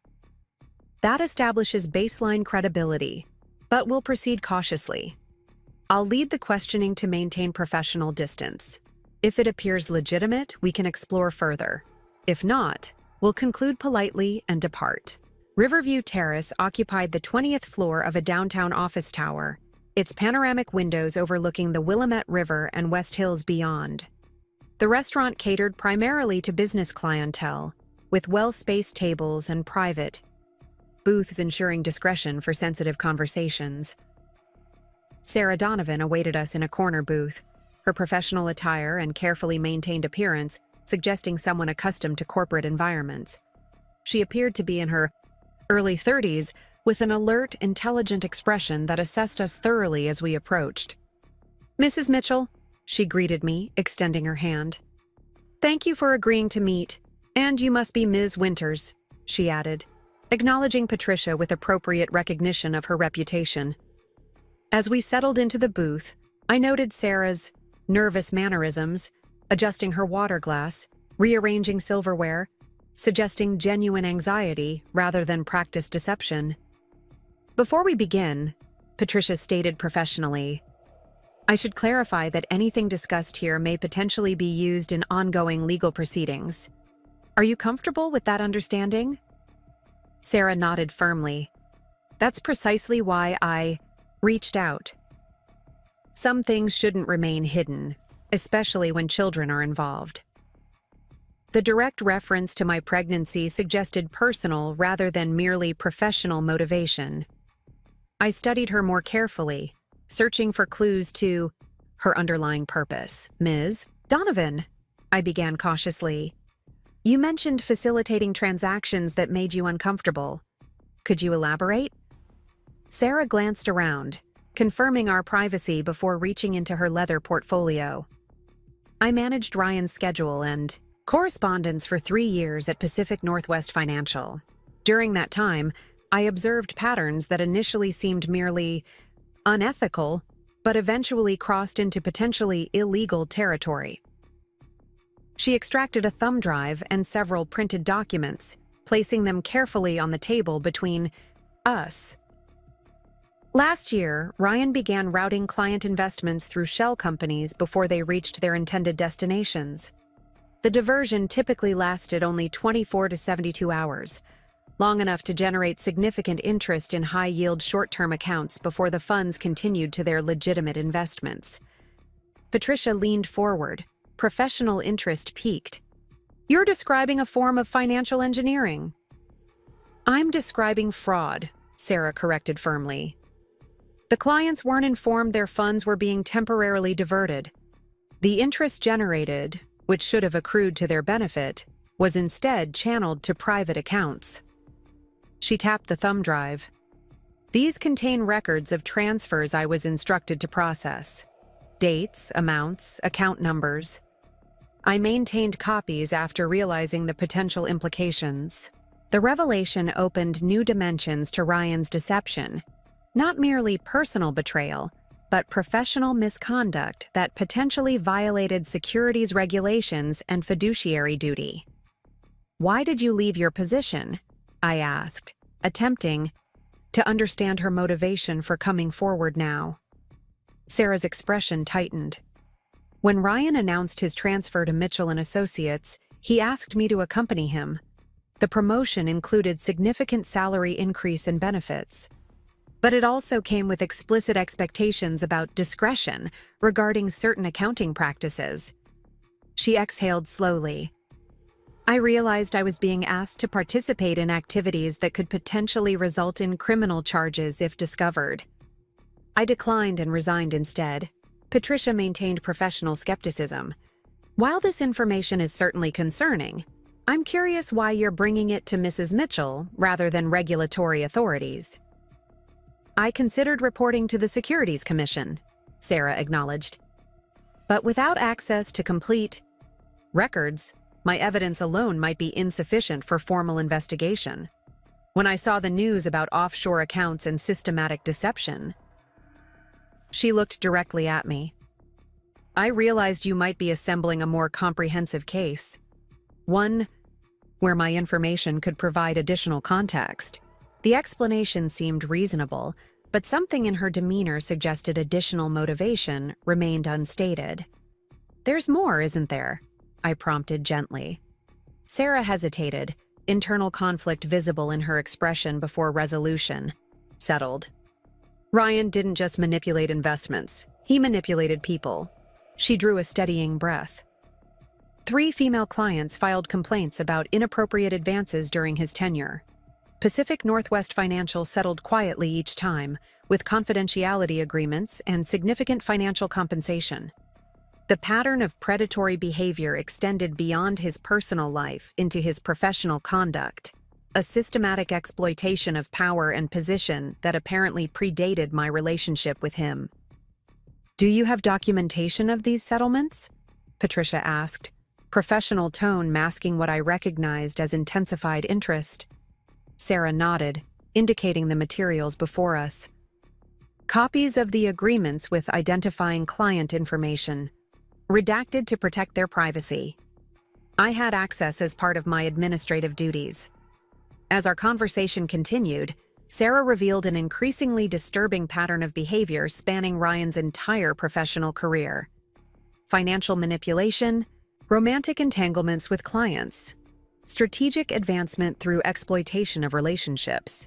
The man described in these accounts bore little resemblance to the charming, principled partner I believed I had married. "Why are you really doing this?" I asked finally, as our meeting drew to a close. The professional misconduct explains why you left your position, but not why you're coming forward now specifically to me. Sarah's professional demeanor wavered, revealing genuine emotion beneath. My younger sister experienced something similar 3 years ago. Her husband's double life, discovered during her pregnancy.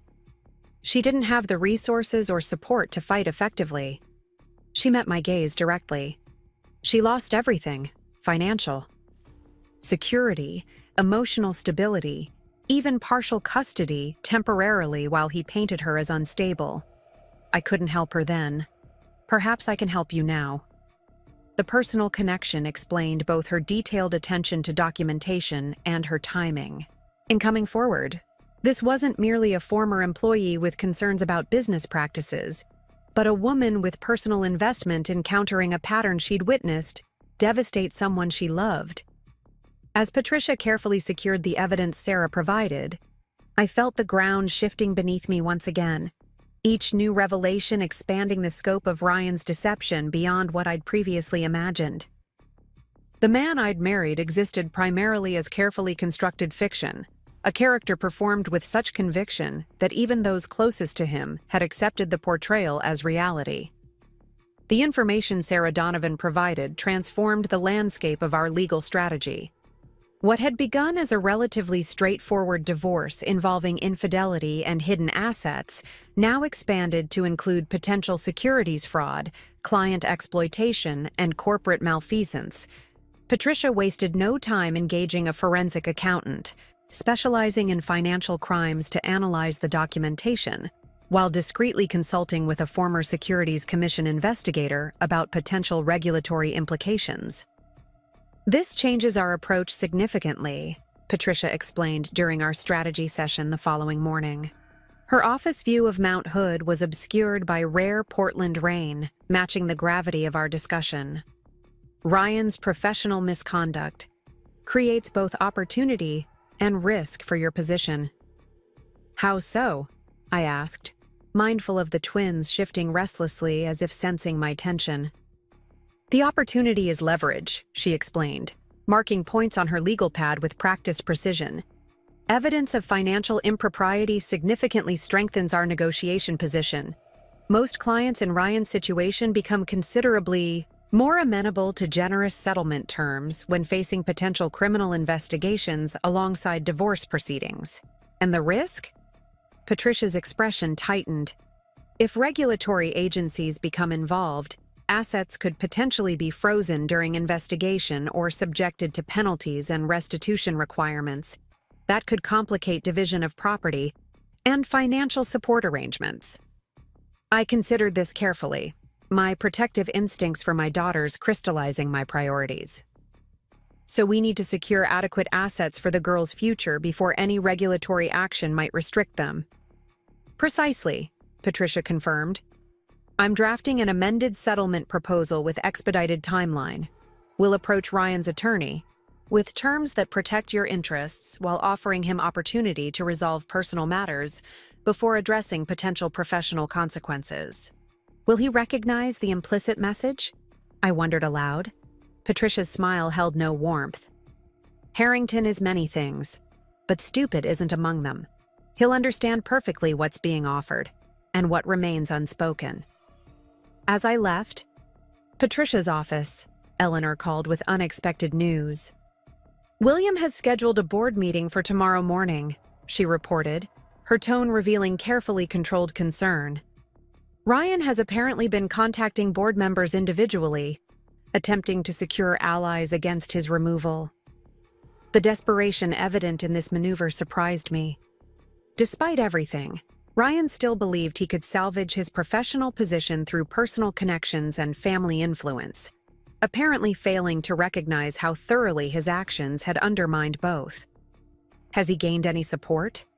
I asked, navigating toward my car through the persistent drizzle. None whatsoever, Eleanor replied with grim satisfaction. Several directors contacted William directly to report the attempts. The financial community values discretion above most qualities, and Ryan's increasingly erratic behavior threatens the firm's reputation. The implications extended beyond immediate concerns about divorce proceedings and asset division. Ryan's professional identity, the successful investment banker respected in Portland financial circles, was unraveling alongside his personal life. The comprehensive collapse of his carefully constructed image might potentially push him toward either genuine self-reflection or more dangerous desperation. I shared this concern with Alex Winters during our scheduled security update that afternoon. His office remained the epitome of technological efficiency, multiple monitors displaying surveillance feeds and security protocols. "You're right to be concerned," he acknowledged after I detailed recent developments. "We typically see escalation at precisely this juncture, when the subject realizes conventional social and professional mechanisms are no longer responding to familiar manipulation tactics." "What form might that escalation take?" I asked, mindful of the twins' vulnerability alongside my own. Alex's expression remained professionally neutral, but his eyes reflected genuine concern. "The most common progression involves increasingly public attempts to control the narrative, social media campaigns, contacts with friends and family, possibly workplace disruptions. Less frequently, we see surveillance behaviors, property damage, or attempts to access financial accounts or communication devices. And in extreme cases," I pressed, needing full understanding of potential risks. "Direct confrontation," he stated plainly, "which is why we've implemented comprehensive security protocols for all properties and travel routes." The clinical assessment should have been terrifying, but instead provided strange comfort. Naming potential threats transformed them from shadowy fears to manageable contingencies. Alex's team had already secured my home, office, and regular destinations with surveillance systems, enhanced locks, and response protocols. William and Eleanor had similar measures at their residence, while Natalie's apartment now featured upgraded security beyond standard building provisions. "The restraining orders have been approved," Alex added, sliding documents across his desk. "Ryan and Megan Taylor are both legally prohibited from approaching within 500 feet of you, your home, or workplace. Electronic contact restrictions are also specified. Violations would result in immediate law enforcement response." As I reviewed the legal protections now in place, my phone buzzed with a text from Olivia Cooper. "Just left attorney's office. Jason attempting similar psychological evaluation claims. Can we compare notes? Coffee tomorrow?" The parallel tactics employed by both men suggested either direct coordination or remarkably similar defensive strategies, neither possibility. Particularly surprising given their shared ethical frameworks and history of collaboration. I confirmed meeting plans with Olivia, appreciating the alliance forming between us through shared experience. That evening, as Natalie prepared dinner, I conducted a video call with my parents from the nursery. They remained in Arizona, my father's. Health preventing travel during my pregnancy, but their emotional support bridged the physical distance. My mother's concern manifested in practical questions about legal proceedings and financial protections, while my father's quiet anger at Ryan's betrayal simmered beneath his outwardly calm demeanor. "The lake house transfer was completed today," I reported, knowing my father's background in real estate made him particularly appreciative of this development. Eleanor and William insisted on expediting the paperwork. "It's now legally in my name with a trust provision for the girls." "Good," my father nodded approvingly. "Secure assets quickly while you can. I've seen too many cases where delay resulted in complications." "How are you really doing, sweetheart?" my mother pressed, her intuition detecting the strain beneath. My composed exterior. "Not the legal plans or work projects. You." The direct question penetrated defenses I'd maintained through weeks of crisis management. I hesitated, searching for honest assessment. "I'm functioning, which feels like victory some days. Building a different future than I imagined, but a strong one." "And the dreams?"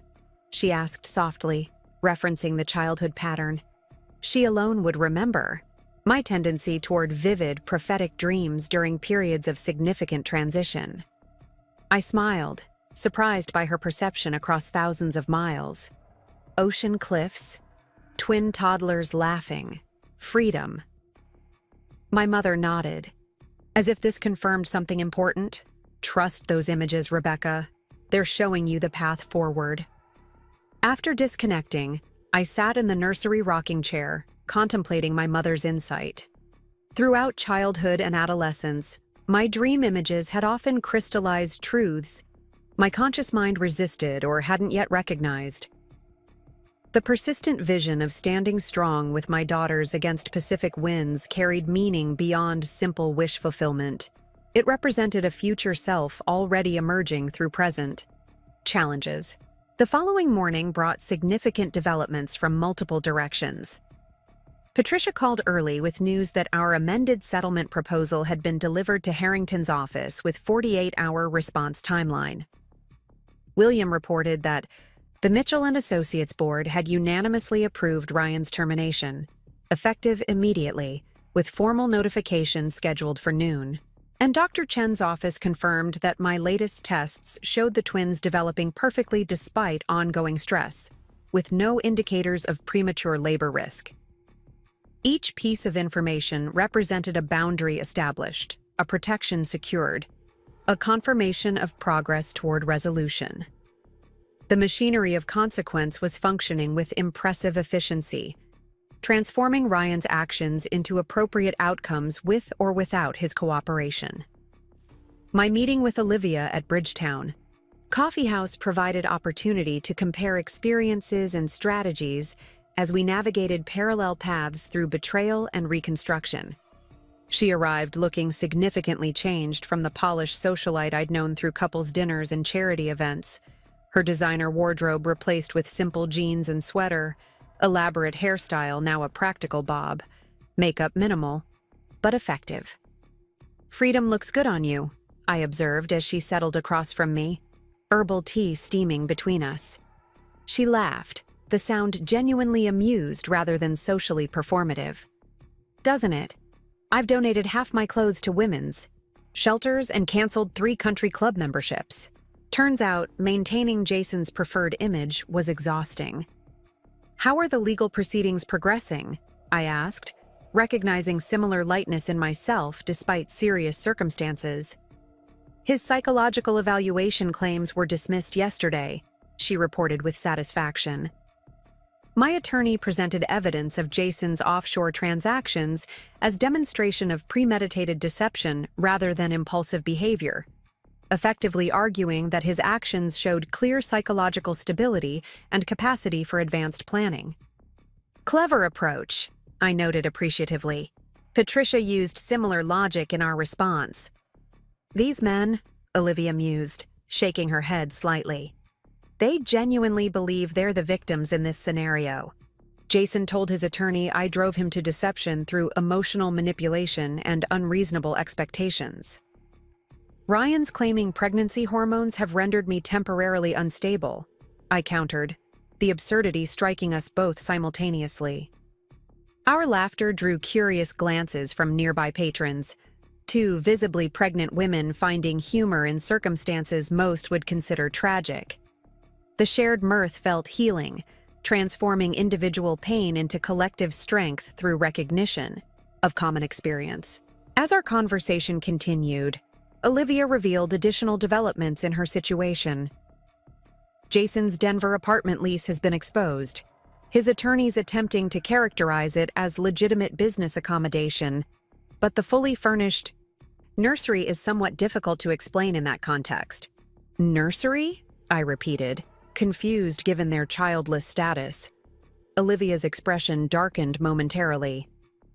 "Apparently, their plan included Jason claiming paternity of one of your twins.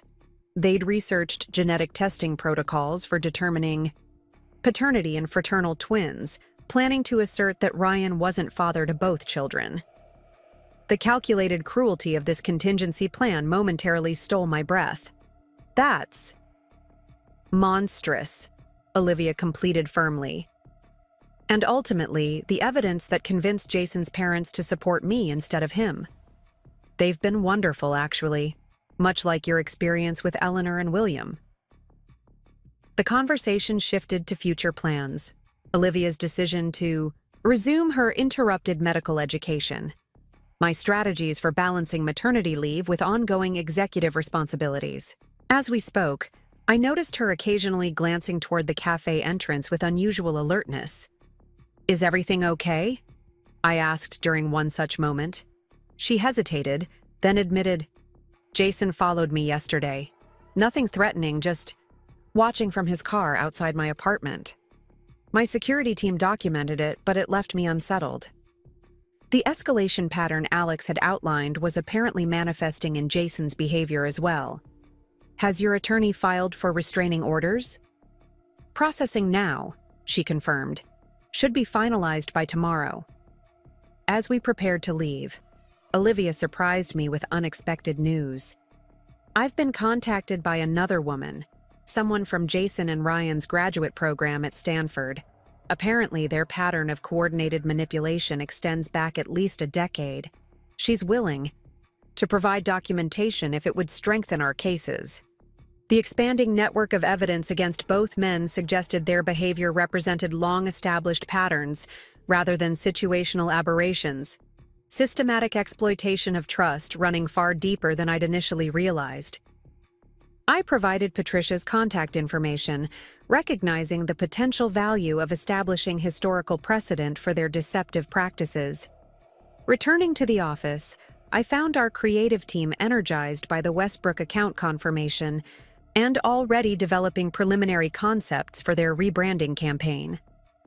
The professional momentum provided welcome counterbalance to ongoing personal complications, a reminder that significant portions of my identity and capability remained untouched by Ryan's betrayal. Mid-afternoon, Tyler appeared at my office door, his expression communicating message content before he spoke. "William Mitchell is online too. He says it's urgent but not an emergency." I thanked him and accepted the call, curious about the qualification. William's precise communication style rarely included urgency without significant cause. "Rebecca," he began without preamble. Ryan's termination meeting did not proceed as anticipated. He failed to appear at the scheduled time. Security reports he removed personal items from his office last night, outside normal business hours. The information suggested preemptive action based on advanced knowledge, Ryan anticipating the high board's decision before formal notification. "Has anyone been able to contact him?" "No responses to calls or messages," William replied, concern evident beneath his controlled tone. "His regular attorney claims no knowledge of his current whereabouts. I've notified Alex Winters as precaution, given potential security implications." The disappearance represented concerning escalation beyond expected patterns. Ryan abandoning predictable movements and communication channels potentially indicated shift toward more desperate measures. I should return home, I decided immediately. Ensure security protocols are fully implemented. "I've already dispatched additional personnel to your residence," William assured me. "Eleanor is contacting Natalie to coordinate monitored access. We're implementing Level 2 response as outlined in Alex's contingency planning." The swift activation of predetermined security measures provided reassurance amid concerning developments. By the time I arrived home, additional security personnel were visible on my street, while monitoring systems had been elevated from passive recording to active surveillance with immediate alert capabilities. Natalie met me at the door, her expression reflecting appropriate concern without panic. "Everything's secured. Alex called with updated protocols, and Eleanor's on her way over to review overnight arrangements." Inside, the practical implementation of protection measures was evident without being intrusive. Security monitors discreetly displayed on a tablet at the entry table, communication devices positioned strategically throughout living spaces, additional locks installed on bedroom doors as final safety barriers if needed. "Any further updates on Ryan's whereabouts?" I asked. settling at the kitchen island while Natalie prepared tea. "Nothing confirmed," she reported. But Alex's team identified unusual account activity this morning. Significant cash withdrawal from Ryan's personal savings. $10,000 taken via counter-transaction at Portland First National's downtown branch. The substantial cash withdrawal raised additional concerns, creating financial resources not easily tracked through electronic systems, potentially funding accommodations or activities outside normal monitoring capabilities. The pattern increasingly suggested someone preparing to operate beyond conventional constraints. Eleanor arrived shortly after, her calm efficiency particularly valuable amid growing uncertainty. She'd brought additional supplies, practical items for extended home security, comfort foods prepared by her housekeeper, and documents requiring review before tomorrow's legal proceedings. "William is coordinating with Portland PD," she informed us while arranging dinner preparations. "Ryan's behavior doesn't yet constitute criminal activity, but they've been notified of potential concerns given restraining order provisions and unusual disappearance." The evening passed in subdued activity, periodic security updates, legal document reviews, practical preparations for potential scenarios. Around 9, Patricia called with news that Harrington had requested 24-hour extension on settlement response, citing inability to contact his client for necessary consultations. "I've granted limited extension," she informed me, while simultaneously filing notice of non-communication with the court. "If Ryan's attempting strategic disappearance to delay proceedings, we're establishing clear documentation of this tactic." By bedtime, no further information regarding Ryan's whereabouts had emerged despite extensive monitoring of known locations and associates. Alex's team maintained surveillance on all properties connected to him, while digital tracking monitored potential electronic activities from his devices. The comprehensive security presence provided physical reassurance, but emotional uncertainty remained, the disconcerting awareness of potential threat without specific form or timeline. As Eleanor prepared the guest room for her overnight stay, and Natalie secured exterior doors, I found myself drawn again to the nursery. The peaceful space, carefully prepared with love and anticipation despite recent turmoil, provided necessary perspective amid growing tension. Whatever Ryan's current actions or intentions, my primary responsibility remained protecting the two lives developing within me and creating stable foundation for their future. I placed both hands on my rounded belly, feeling responsive movements beneath. "We're surrounded by protection," I whispered to my daughters. "People who love us, systems to keep us safe, strength within ourselves. Whatever comes, we'll face it together." Morning arrived without incident. Security reports showing no unusual activities overnight. All monitoring systems functioning normally. No attempts at property access or communication. The absence of specific threat should have provided relief, but instead created unsettling anticipation. The awareness that Ryan's unpredictable status represented ongoing uncertainty rather than resolved concern. Patricia called during breakfast with updated legal developments. "Judge Michaels has approved emergency asset protection orders given the unusual circumstances," she reported. "All remaining joint accounts are now frozen pending court review, with exception of designated funds for your prenatal care and delivery expenses." The swift judicial response reflected growing recognition of legitimate security concerns rather than typical divorce posturing. "Has Harrington provided any update on contacting Ryan?" "Still claiming unsuccessful attempts," Patricia confirmed. However, interestingly, he's also filed motion to withdraw as counsel if contact isn't established by end of business today. That suggests genuine inability to reach his client rather than strategic evasion. The development raised both concern and cautious optimism. Ryan's disappearance apparently authentic rather than legal maneuvering, but potentially indicating more troubling intentions than simple avoidance of formal termination proceedings. As I prepared for abbreviated workday at the office, Alex called with potentially significant information. "We've located Ryan's vehicle," he reported without preamble. "Parked at long-term storage facility in southeast Portland. Security footage confirms he accessed a recently rented unit yesterday morning, making multiple trips carrying substantial items." The discovery provided partial explanation for Ryan's movements without clarifying his intentions. Storage unit. Rental could indicate preparation for extended absence, temporary housing of possessions during transition to new residence, or staging area for items removed from office before termination. "Any indication where he went afterward?" I asked, mentally mapping potential scenarios. "Transportation service pickup," Alex confirmed. "Rideshare vehicle at 11:47 a.m. Destination Portland International Airport according to drivers logged. Route. We're accessing flight manifests now, but preliminary indications suggest departure on Alaska Airlines flight to Seattle at 2:15 p.m. The information suggested Ryan had left Portland, temporarily or extended, remained unclear, without notifying family, employers, or legal representatives. The airport destination opened concerning possibilities: potential flight risk beyond local jurisdiction, attempt to access offshore accounts from international locations, or simply strategic retreat to process recent developments. Continue. "Monitoring transportation records and financial activities," I instructed, mind racing through implications. "And perhaps extend surveillance parameters to include Megan Taylor's movements as well." "Already implemented," Alex assured me.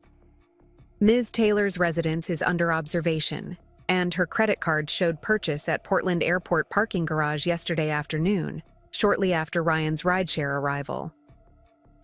The apparent coordination between Ryan and Megan raised additional concerns: joint departure potentially indicating planned absence rather than impulsive reaction. The timing aligned with notification of impending termination, suggesting Ryan had anticipated the board's decision and prepared accordingly. At the office, I maintained outward composure while secretly monitoring security updates and legal developments. Throughout morning meetings, my team remained focused on the Westbrook campaign launch, their professional enthusiasm providing welcome distraction from personal uncertainties. By noon, their creative concepts had progressed sufficiently to warrant scheduling client presentation for next week. The timeline deliberately accelerated to complete critical project phases before my maternity leave. "The team's ready," Karen assured me after reviewing presentation materials. "If you need to begin leave earlier than planned for any reason, we're positioned to manage client relationships seamlessly."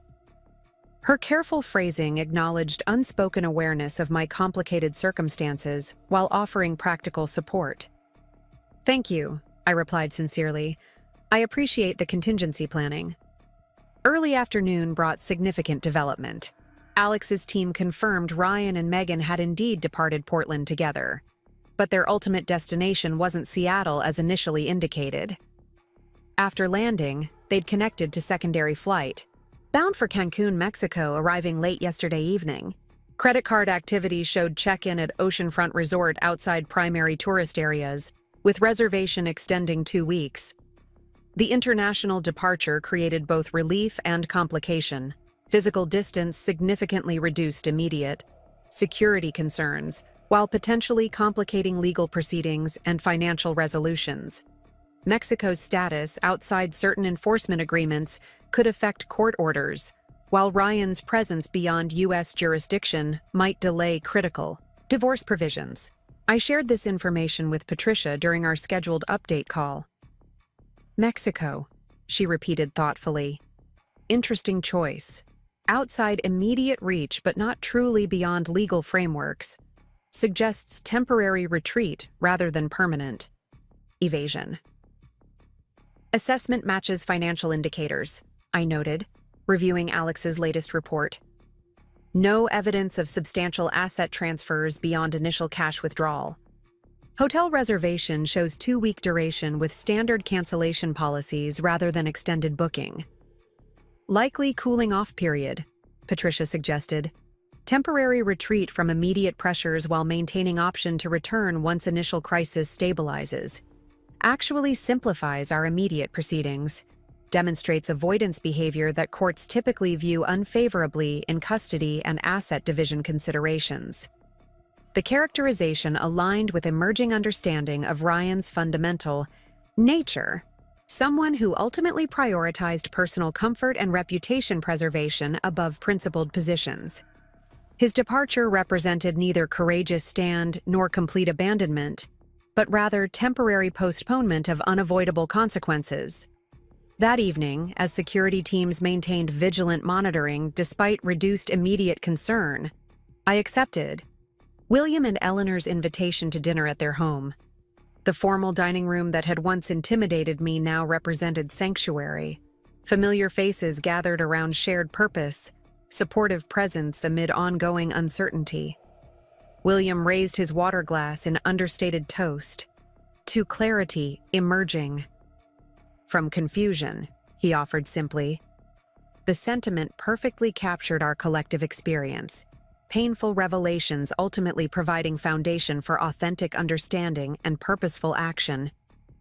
As conversation continued through dinner, focusing primarily on practical preparations for the twins' arrival, I recognized profound shift in family dynamics that had occurred through crisis. What had begun as conventional in-law relationship, somewhat formal, moderately distant, mutually respectful without deep connection, had transformed into genuine partnership based on shared values and collaborative problem-solving. Eleanor and William had chosen moral principle over biological connection, demonstrating character that explained aspects of Ryan I'd once admired before discovering their superficial adoption rather than genuine integration. The nursery at Itawath? The lake house is nearly finished, Eleanor mentioned as dessert was served. Local craftsmen completed the custom furniture last week, and the muralist from Portland will complete woodland scenes this weekend. The creation of dedicated space for my daughters, not merely guest accommodation, but permanent belonging, represented commitment beyond current crisis. The Mitchell family lineage would continue through my children despite Ryan's betrayal, their inheritance secured not through paternal rights but grandparental choice. Thank you both, I said simply, words inadequate for expressing the depth of gratitude for their unwavering support. The girls are fortunate to have grandparents of such integrity. William cleared his throat, emotion briefly visible beneath his customary reserve. Family is ultimately about choices, Rebecca. Choosing integrity when compromise seems easier. Choosing responsibility when abandonment tempts. Choosing truth when comfortable fiction beckons. His articulation of principles that guided their response to crisis explained the foundation of character that Ryan had mimicked rather than genuinely developed. The profound difference between appearing principled and actually living by consistent values regardless of personal cost. As William drove me home afterward, security vehicles following at discreet distance, he shared additional perspective gained through painful experience. I've been reviewing our parenting decisions, he admitted, rare vulnerability evident in his tone, trying to identify where we failed with Ryan. You didn't fail, I responded immediately. Adults make their own choices regardless of upbringing. Perhaps, he acknowledged, but there were warning signs I chose to interpret as ambition rather than character deficiency. Incidents in college explained away as youthful indiscretion rather than concerning patterns. Professional shortcuts attributed to competitive drive rather than ethical flexibility. The honest self-examination revealed depth of character that explained his effective leadership in both business and family spheres, willingness to assess personal responsibility without defensive posturing or blame displacement. We'll do better with the twins, I assured him, understanding his underlying concern. Learning from experience rather than repeating it. William nodded, the simple gesture conveying profound agreement with principles that would guide our shared commitment to my daughter's development. As we arrived at my home, security team confirming property security before approving entrance, he offered parting observation that perfectly captured our transformed relationship. You've always been family, Rebecca. Ryan's choices haven't changed. That They've simply clarified who truly belongs. The following morning brought news that simultaneously simplified immediate concerns while creating longer-term complications. Patricia called early with confirmation that Ryan had finally contacted Harrington via encrypted email, authorizing specific settlement terms before communications abruptly ceased again. The proposal accepts most primary provisions regarding property division and financial support, Patricia explained, professional tone masking evident surprise at unexpected cooperation. Child custody arrangements remain contested, but initial financial framework shows unprecedented reasonability, given previous positions. The sudden shift toward partial agreement suggested Ryan had recognized unsustainability of his situation once physically removed from immediate crisis, acknowledging inevitability of significant financial concessions while maintaining opposition regarding parental rights. The timing is strategic, Patricia noted pragmatically. Accepting financial settlement removes immediate pressure for return while preserving custody disputes that typically extend proceedings considerably. Effectively, securing time away while appearing partially cooperative. The assessment aligned with emerging understanding of Ryan's approach, calculated compromise rather than principled position, strategic retreat rather than genuine accountability. Still, the partial agreement significantly simplified immediate legal priorities, securing essential financial protections while allowing focused attention on remaining custody considerations. Late morning brought additional development from unexpected direction. Megan Taylor's attorney contacted Patricia directly, requesting confidential communication channel regarding potential cooperation with ongoing proceedings. The unexpected outreach suggested potential conflict between Ryan and Megan. Perhaps disagreement regarding strategy or recognition of divergent interests, now that initial coordination had achieved temporary distance from immediate consequences. Interesting development, Patricia observed during our hasty conference call. Potentially indicates fracturing alliance or simply strategic positioning for separate negotiations. Either way, potentially advantageous for our position if managed carefully. The evolving situation reinforced growing recognition that Ryan's carefully constructed world was disintegrating from multiple directions simultaneously: professional standing, legal position, family connections, and even alliance with Megan, showing signs of instability once removed from familiar environment and subjected to actual rather than anticipated consequences.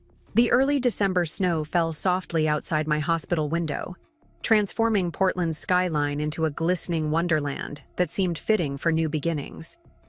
In the bassinet beside my bed, Sophia and Lily slept peacefully, their tiny fingers occasionally twitching as they dreamed their newborn dreams.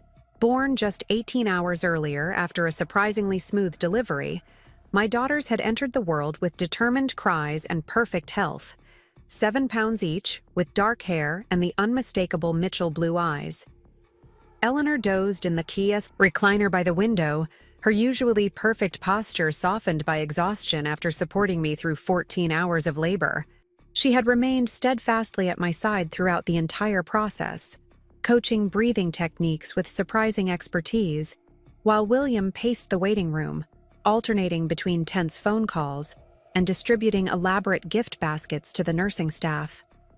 The twins' arrival 3 weeks ahead of schedule had accelerated our carefully structured plans, but the extensive preparation ensured smooth transition despite the surprise timing. Security protocols activated immediately upon my first contraction, with Alex's team establishing discreet presence throughout the maternity ward, while medical staff implemented the detailed birth plan Patricia had filed with hospital administration.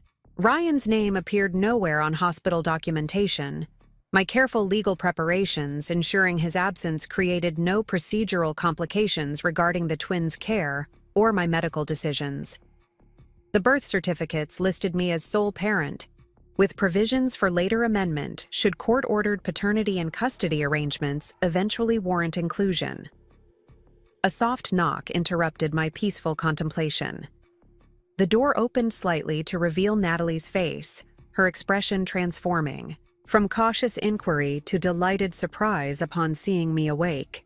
"They're so perfect," she whispered, approaching the bassinet with reverent steps. "Absolutely worth every bit of drama that preceded them." I smiled, watching my sister gently touch each sleeping infant with tender amazement. "Drama seems inadequate." Description for the past months. "Epic saga of betrayal and triumph," she suggested with characteristic flair. "Though I still think we should have named at least one of them after me, considering my exceptional supportive role." "Natalie Mitchell doesn't have quite the right flow," I teased gently. "Though you'll notice Lily's middle name happens to be Natalie." Her eyes widened with genuine surprise. "Really? You didn't tell me that."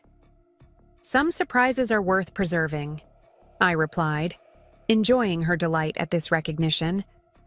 "The birth certificates list them officially as Sophia Eleanor Mitchell and Lily Natalie Mitchell, honoring the women who've been my strength through everything." Tears brightened Natalie's eyes briefly before she blinked them away with determined composure. "Well played, sis. Well played." Eleanor stirred from her light sleep, immediately alert as she registered Natalie's presence. "Any updates?" she asked, smoothing her clothing with automatic precision. "William's handling the additional security sweep now," Natalie confirmed. "No concerning activity detected. Ryan's still in Mexico according to morning reports, though Megan apparently returned to Portland yesterday on separate flight." The information reinforced patterns established over recent weeks. Ryan maintaining strategic distance while Megan's commitment to their alliance showed increasing fractures. Her return to Portland without him suggested significant deterioration in their relationship, likely accelerated by extended proximity and mounting consequences. "Patricia called while you were sleeping," Natalie continued, settling into the visitor's chair. "Judge Michaels signed the temporary custody order this morning. Ryan is granted no visitation rights until completion of court-mandated psychological evaluation and parenting classes upon his return to U.S. jurisdiction." The judicial decision provided additional layer of protection during the twins' vulnerable early weeks, ensuring Ryan couldn't suddenly appear at the hospital or my home, claiming parental rights without meeting specific court-established requirements. The comprehensive documentation of his behavior patterns, financial deceptions, and strategic abandonment had created legal foundation for prioritizing the children's stability over traditional paternal presumptions. "Perfect timing," I observed, glancing toward my sleeping daughters. They arrived just as their legal protections were secured. "Smart girls," Eleanor commented with grandmother's pride, already demonstrating excellent strategic thinking. Our quiet conversation paused as both infants stirred simultaneously, their remarkable synchronicity already evident despite mere hours of external existence. Eleanor moved with practiced efficiency to check their swaddling while Natalie watched, with fascinated admiration. "You're a natural," she told Eleanor, whose transition from formal society matriarch to hands-on grandmother continued to reveal surprising dimensions of her character. "Third generation?" Eleanor replied simply. "My mother taught me with William's sister's children before Ryan was born. Family traditions worth preserving, unlike some others we've discarded recently." The subtle reference to Ryan's exclusion from Mitchell family legacy contained no discernible regret, only pragmatic acceptance of necessary consequences following irrevocable choices. Over recent weeks, Eleanor and William had systematically removed Ryan from family photographs throughout their home, revised estate planning documents, and redirected generational assets toward frameworks that would benefit their granddaughters, while specifically excluding their son until significant rehabilitation could be demonstrated. Dr. Chen arrived for morning rounds, her efficient examination confirming excellent recovery for both myself and the twins. "Textbook delivery and development," she announced with satisfaction. "You could potentially be discharged tomorrow if recovery continues at this pace. The security team will be pleased," I noted, thinking of the comprehensive preparations already implemented at home. Nursery supplies arranged for maximum efficiency. security systems enhanced for infant protection, schedules coordinated among family members for continuous support during early weeks. I've authorized limited visitors per your birth plan instructions, Dr. Chen added, reviewing security protocols established months earlier. Approved list remains restricted to designated family and close friends, with identification verification required at multiple checkpoints. The extensive precautions might have seemed excessive under normal circumstances, but Ryan's unpredictable status and concerning behavior patterns warranted thorough protection during this vulnerable transition, though still in Mexico according to latest reports. His eventual return to Portland remained inevitable consideration in all security planning. Patricia mentioned filing the final settlement documents today, Eleanor noted after Dr. Chen departed, Williams accompanying her to court as additional witness for the financial provisions. The timing aligned perfectly with the twins' arrival. Legal protections finalized as physical vulnerability reached critical point. The settlement terms Ryan had authorized during his absence had undergone minimal modification during subsequent negotiations, suggesting either strategic acceptance of significant concessions or genuine disinterest in contesting provisions that didn't directly impact his public image. Midday brought additional visitors, Zoe arriving with court documents showing final approval of primary settlement terms, followed by Karen delivering congratulatory arrangements from my office team along with update on the successful Westbrook presentation. The steady stream of supportive friends interspersed with medical checks created comfortable rhythm to the day, allowing rest between meaningful connections. Late afternoon brought unexpected development. Alex arrived personally rather than sending security updates through established channels, his expression suggesting information requiring direct conversation rather than electronic communication. Ryan returned to Portland this morning, he reported once Eleanor and Natalie had stepped out for coffee. Commercial flight from Cancun to PDX, arriving 11:42 a.m. Traveled alone, Megan nowhere in evidence. The surprising development shifted security considerations significantly, theoretical precautions transforming to immediate protocols with Ryan's physical presence back in local jurisdiction. Has he attempted contact? Not directly, Alex confirmed. He retrieved his vehicle from airport parking and proceeded to downtown hotel rather than his previous residence. No approach to hospital or your home, though he did drive past Mitchell, family residence approximately 1 hour ago without stopping. The cautious reconnaissance suggested assessment of situation rather than immediate confrontation. Ryan potentially gauging family response and security measures before determining strategy for engagement. Harrington contacted Patricia immediately. Upon Ryan's arrival, Alex continued, requested urgent conference regarding custody provisions and visitation arrangements. Appears Ryan may be preparing formal petition for access to the twins now that they've arrived. The development was simultaneously concerning and predictable. Ryan's strategic distance during pregnancy, potentially calculated to minimize financial exposure, while preserving paternal claims once the children actually arrived. The timing suggested careful legal positioning rather than genuine paternal interest. All security protocols remain fully implemented, Alex assured me. Hospital staff have been updated regarding potential unauthorized access attempts, and additional personnel have been positioned at relevant entry points. Your home security has been elevated to highest monitoring level in preparation for discharge. The comprehensive protection provided practical reassurance despite Ryan's concerning return. Whatever his intentions, multiple layers of legal and physical security surrounded both myself and the twins, while substantial documentation of his previous behavior established clear precedent for prioritizing the children's well-being over his desired access. That evening, as hospital activity quieted and visiting hours concluded, I found myself alone with my daughters for the first time since their birth. Eleanor had returned home to prepare for tomorrow's anticipated discharge, while Natalie coordinated final security arrangements with Alex's team. The peaceful moment allowed genuine connection with these two perfect beings who had journeyed with me through extraordinary circumstances before even taking their first breaths. You've already experienced more drama than some people encounter. In decades, I told them softly as they nursed, their tiny fingers curled against my skin with instinctive trust. But you've also been surrounded by more genuine love and protection than many ever know.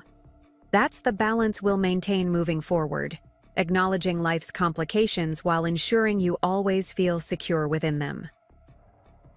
They're peaceful. Expressions suggested complete confidence in this promise, absolute trust that I would create stable foundation despite whatever challenges might emerge from their father's reappearance. The responsibility felt simultaneously weighty and energizing, a purpose worthy of every ounce of strength I'd developed through recent adversity. Morning brought discharge preparations alongside significant development. Patricia arrived personally rather than communicating through regular channels, her expression suggesting complex information requiring direct discussion. Ryan has filed emergency petition for supervised visitation, she reported once nurses had completed their rounds. Harrington presented it first thing this morning, requesting expedited consideration given the twins' birth. Though anticipated, the formal attempt to establish access created momentary anxiety, despite extensive legal preparations. On what grounds, given the existing court orders? Biological connection primarily, Patricia explained, professional tone masking evident frustration with familiar tactic. The filing emphasizes Ryan's paternal rights while characterizing his absence as temporary separation for personal wellness, rather than abandonment. Unfortunately, certain family court judges still demonstrate bias toward paternal involvement regardless of concerning circumstances. The strategic framing represented Ryan's typical approach, recasting selfish choices as necessary self-care, presenting consequences as unfair punishment rather than natural outcomes. However, our extensive documentation anticipated precisely this maneuver. I've filed comprehensive opposition citing security concerns, pattern of deception, and demonstrated instability, Patricia continued efficiently. More importantly, Judge Michaels has retained jurisdiction rather than allowing transfer to potentially more sympathetic judge. Hearing is scheduled for tomorrow morning with interim orders maintaining existing restrictions until court review. The swift judicial response reflected the extensive groundwork established through months of meticulous documentation and strategic legal positioning. Judge Michaels's continued oversight ensured consistency rather than allowing Ryan's petition to restart proceedings with new judicial perspective, potentially more susceptible to traditional parental rights arguments. He'll likely appear at the hearing personally, Patricia warned, practical rather than alarmist. Initial appearance intended to demonstrate commitment and concern, potentially with carefully managed presentation emphasizing reform and responsibility. The assessment aligned with Ryan's established patterns, strategic performance tailored to specific audience expectations rather than genuine character change. However, months of documented behavior provided substantial counter-evidence to whatever temporary persona he might present for judicial consideration. We're fully prepared, Patricia assured me, gathering her materials as nurses arrived with discharge paperwork. Your primary focus should remain recovery and bonding with the twins. The legal framework we've established is comprehensive and compelling. As discharge procedures completed and security teams confirmed transport arrangements, William arrived to assist with the transition home. His executive efficiency organized medical staff, security personnel, and family members into coordinated team effort ensuring smooth departure from hospital protection to home security systems. Everything's prepared at the house, he reported, carefully transferring Sophia's carrier to secured vehicle while security personnel maintained vigilant perimeter. Eleanor's coordinating final arrangements with the night nurse, and additional monitoring systems have been installed at all entry points. The comprehensive preparations reflected lesson learned through months of crisis management, anticipate all contingencies, establish multiple protection layers, coordinate resources for maximum effectiveness. The twins' safety had become family mission uniting diverse talents toward common purpose. The journey home proceeded without incident, security vehicles maintaining discreet presence before and after our transport, while communication systems monitored potential concerning activities along established route. Arriving at my Laurelhurst home, I found transformation had occurred during my hospital stay. Christmas decorations tastefully arranged throughout public spaces, nursery supplies organized with military precision, and kitchens stocked with prepared meals for coming weeks. "Oh, Eleanor's been busy," I observed, as William expertly transferred sleeping twins to their matching bassinets in the nursery. "Productive anxiety management," he confirmed, with affectionate understanding of his wife's coping mechanisms. "Preparing. Physical environment, when emotional landscape feels uncertain." The insightful assessment reflected growing appreciation for psychological dimensions underlying practical actions. Recognition developed through months of collaborative crisis, navigation, and shared vulnerability. What had begun as formal in-law relationship had evolved through extraordinary circumstances into genuine partnership based on mutual respect and shared values. That evening established new patterns that would shape coming weeks. Carefully coordinated. Care schedules, security protocols integrated with household routines, medical monitoring seamlessly incorporated into family support systems. The night nurse Eleanor had arranged provided professional oversight while allowing necessary rest. Her experienced presence reassuring during first night home from hospital protection. Morning brought another significant development. Megan Taylor requested meeting through her attorney, specifying neutral location and supervised context.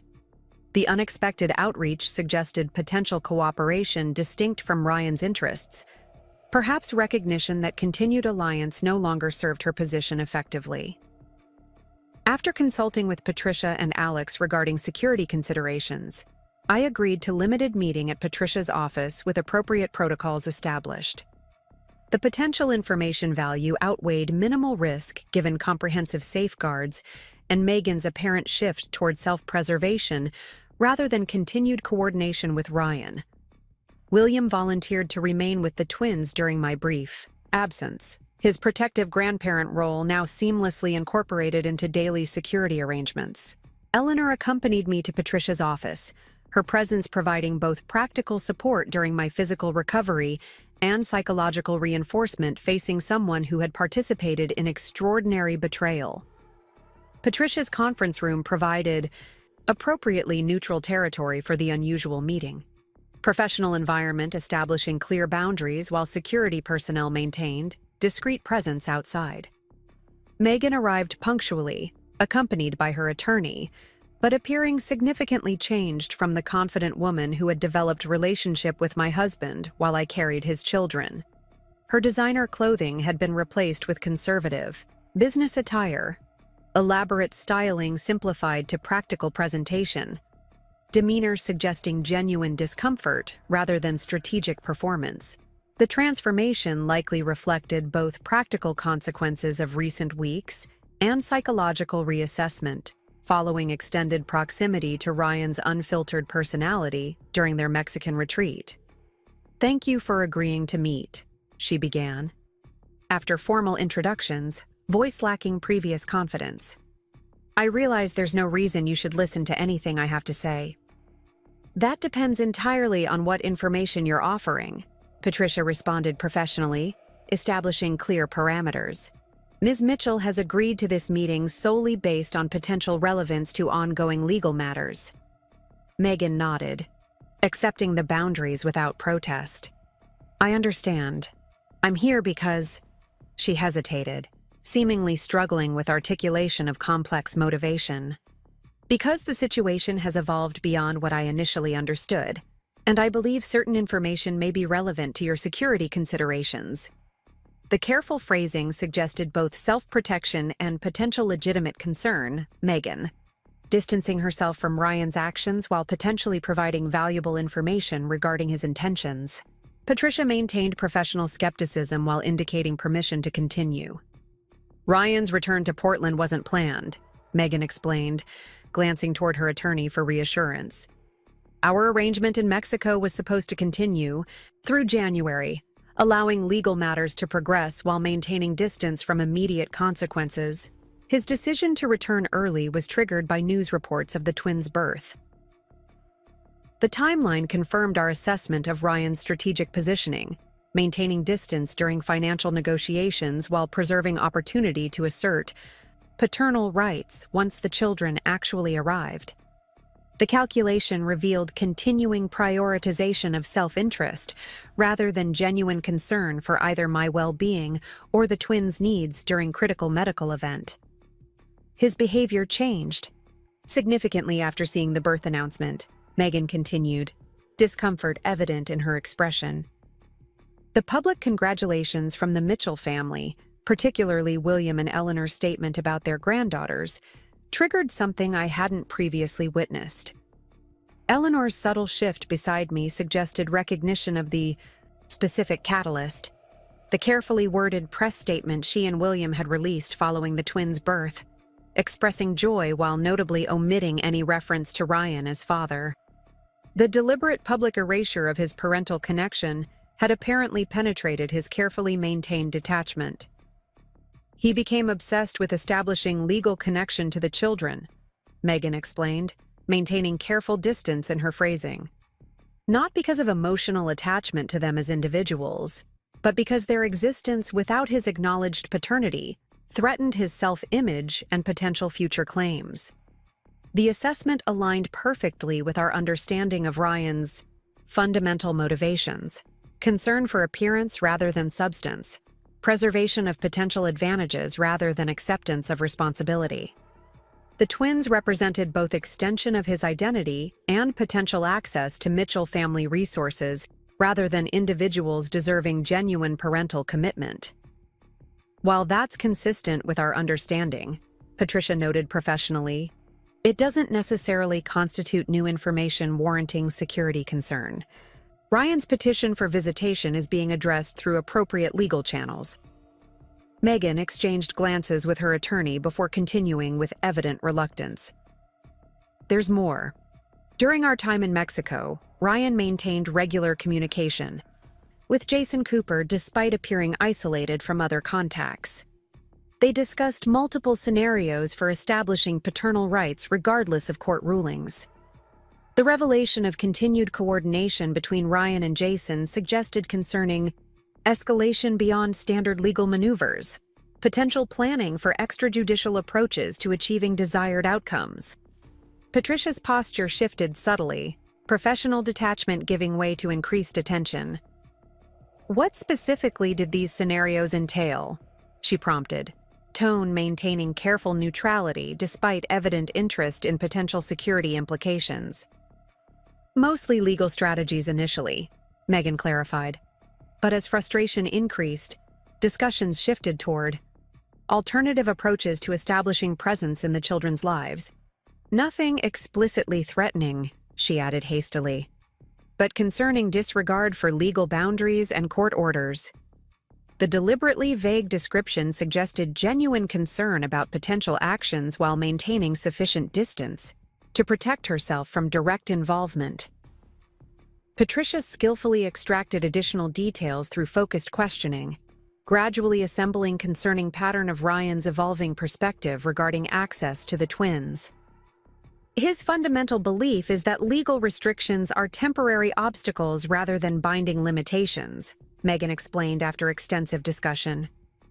He's convinced that persistence and strategic pressure will eventually overcome current restrictions, particularly once media attention diminishes and public scrutiny fades. The assessment perfectly captured Ryan's essential approach to boundaries throughout our relationship, viewing rules as challenges to overcome rather than principles to respect, believing sufficient charm and strategic pressure would eventually overcome any resistance to his desired outcomes. This perspective had proven effective in business contexts where flexibility often yielded advantage, but demonstrated fundamental misunderstanding of legal and ethical frameworks governing parental responsibilities. As the meeting concluded, Megan offered final observation that crystallized emerging understanding of Ryan's trajectory. He genuinely doesn't recognize his behavior as problematic. In his mind, He's the victim of unfair circumstances rather than experiencing consequences of his own choices. The insight reinforced security concerns while simultaneously confirming appropriateness of legal protections established for the twins. Ryan's perception of victimhood rather than responsibility suggested continued prioritization of personal narrative over genuine accountability, maintaining potential risk until fundamental perspective shift occurred. Returning home, I shared meeting developments with William, while Eleanor settled the twins after their feeding.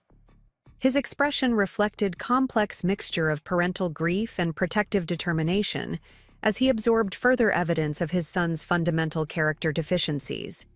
"We'll increase security accordingly," he stated practically, emotions contained beneath executive problem-solving.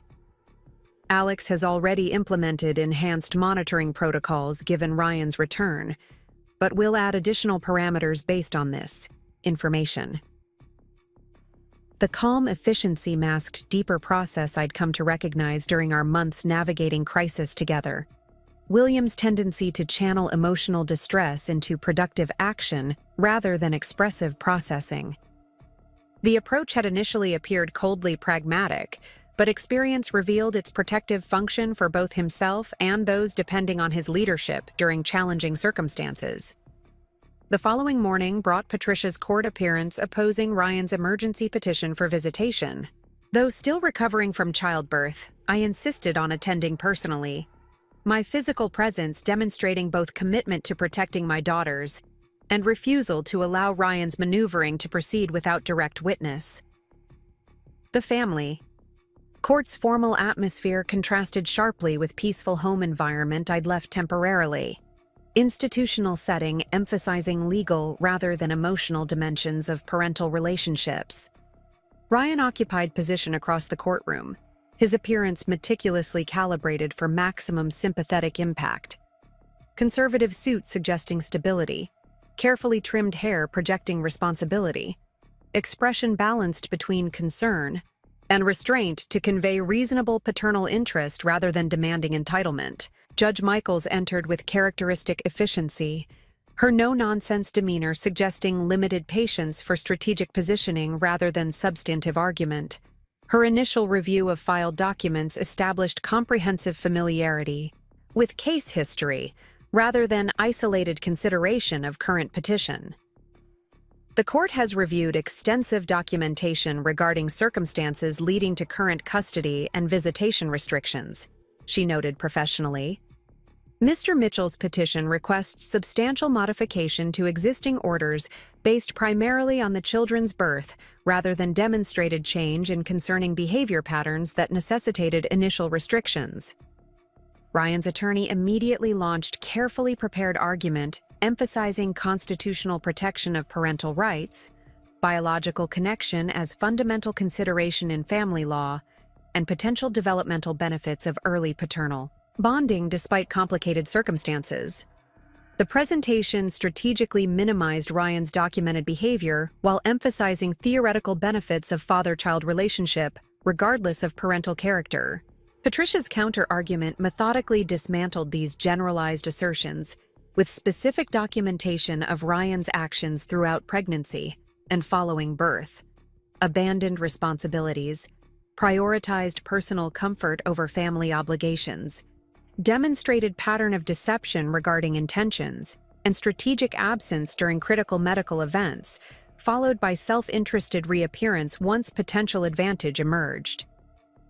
The existing order doesn't permanently prohibit paternal visitation, Patricia emphasized effectively. It establishes necessary preconditions including psychological evaluation, parenting classes, and demonstrated stability before supervised contact can safely occur. Mr. Mitchell has yet to complete any of these court-mandated requirements while simultaneously seeking to circumvent them through emergency petition. The judge's questions revealed sophisticated understanding of both legal principles and psychological dynamics underlying the case, probing beyond technical arguments to fundamental considerations of child welfare and parental fitness. Her particular Focus on Ryan's extended absence followed by sudden interest upon the twins' birth suggested recognition of strategic rather than genuine motivation behind current petition. Mr. Mitchell? Judge Michaels addressed Ryan directly after extensive legal arguments. This court's primary consideration must be the well-being of two newborn infants who require absolute stability during critical developmental period. Your documented behavior demonstrates concerning pattern regarding reliability, truthfulness, and commitment to parental responsibilities. Ryan's carefully maintained expression faltered slightly at direct judicial assessment, suggesting expectation of procedural consideration rather than substantive character evaluation. Judge Michaels continued with characteristic directness. The existing order provides clear pathway toward appropriate visitation through completion of specific requirements designed to address demonstrated behavioral concerns. Your decision to file emergency petition seeking to bypass these requirements rather than completing them suggests continuing prioritization of personal convenience over children's needs. Her conclusion left no ambiguity regarding judicial assessment of the situation. Petition for emergency modification is denied. Existing orders regarding custody, visitation, and parental evaluation requirements remain in full effect. Mr. Mitchell is directed to complete all mandated requirements before requesting reconsideration of visitation arrangements. Further attempts to circumvent established protocols will be considered evidence of continuing judgment concerns relevant to future custody determinations. The definitive ruling established clear boundaries while simultaneously providing appropriate pathway toward potential future involvement contingent upon genuine behavioral change rather than strategic positioning. Ryan's expression revealed momentary genuine emotion, frustration breaking through carefully maintained facade before professional composure reasserted control. As court adjourned, I avoided direct interaction with Ryan despite his obvious intention to approach. Patricia skillfully managed our departure, while security personnel ensured clear path to waiting vehicle, their professional presence discouraging potential confrontation without creating unnecessary drama. The court victory provided important reinforcement of existing protections while establishing judicial recognition of Ryan's fundamental character patterns rather than superficial presentation. The comprehensive documentation of his behavior had created foundation for informed assessment beyond traditional presumptions regarding paternal rights, ensuring decisions prioritize the twins' well-being over conventional family structure assumptions. Returning home, I found Eleanor and William had transformed the living room into peaceful sanctuary, Christmas decorations softly glowing, fireplace providing gentle warmth, the twins sleeping contentedly in matching bassinets positioned for maximum visibility while I recovered on comfortable sofa. The thoughtful arrangement perfectly balanced practical needs with emotional comfort during challenging transition. Patricia called with update, Eleanor reported, arranging tea service with characteristic attention to detail. Judge's written order emphasizes psychological evaluation as mandatory prerequisite for any visitation consideration.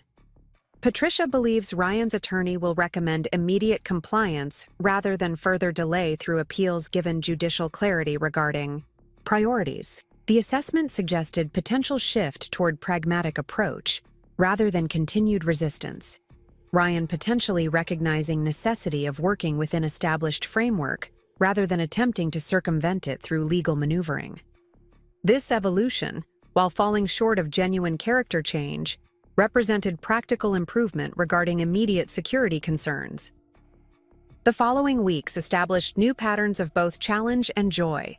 Sleepless nights balanced by extraordinary moments of connection with my daughters, physical recovery alongside emotional processing of profound life changes, security vigilance, integrated with celebration of holiday season and new beginnings. The comprehensive support system surrounding us transformed potentially overwhelming circumstances into manageable journey through coordinated assistance and unwavering presence. Ryan's behavior following court defeat suggested reluctant acceptance of established boundaries. No further legal petitions filed, no unauthorized contact attempts, No concerning surveillance activities detected by security monitoring. His attorney communicated formal cooperation with psychological evaluation requirements while requesting structured updates regarding the twins' development through appropriate legal channels, rather than direct contact.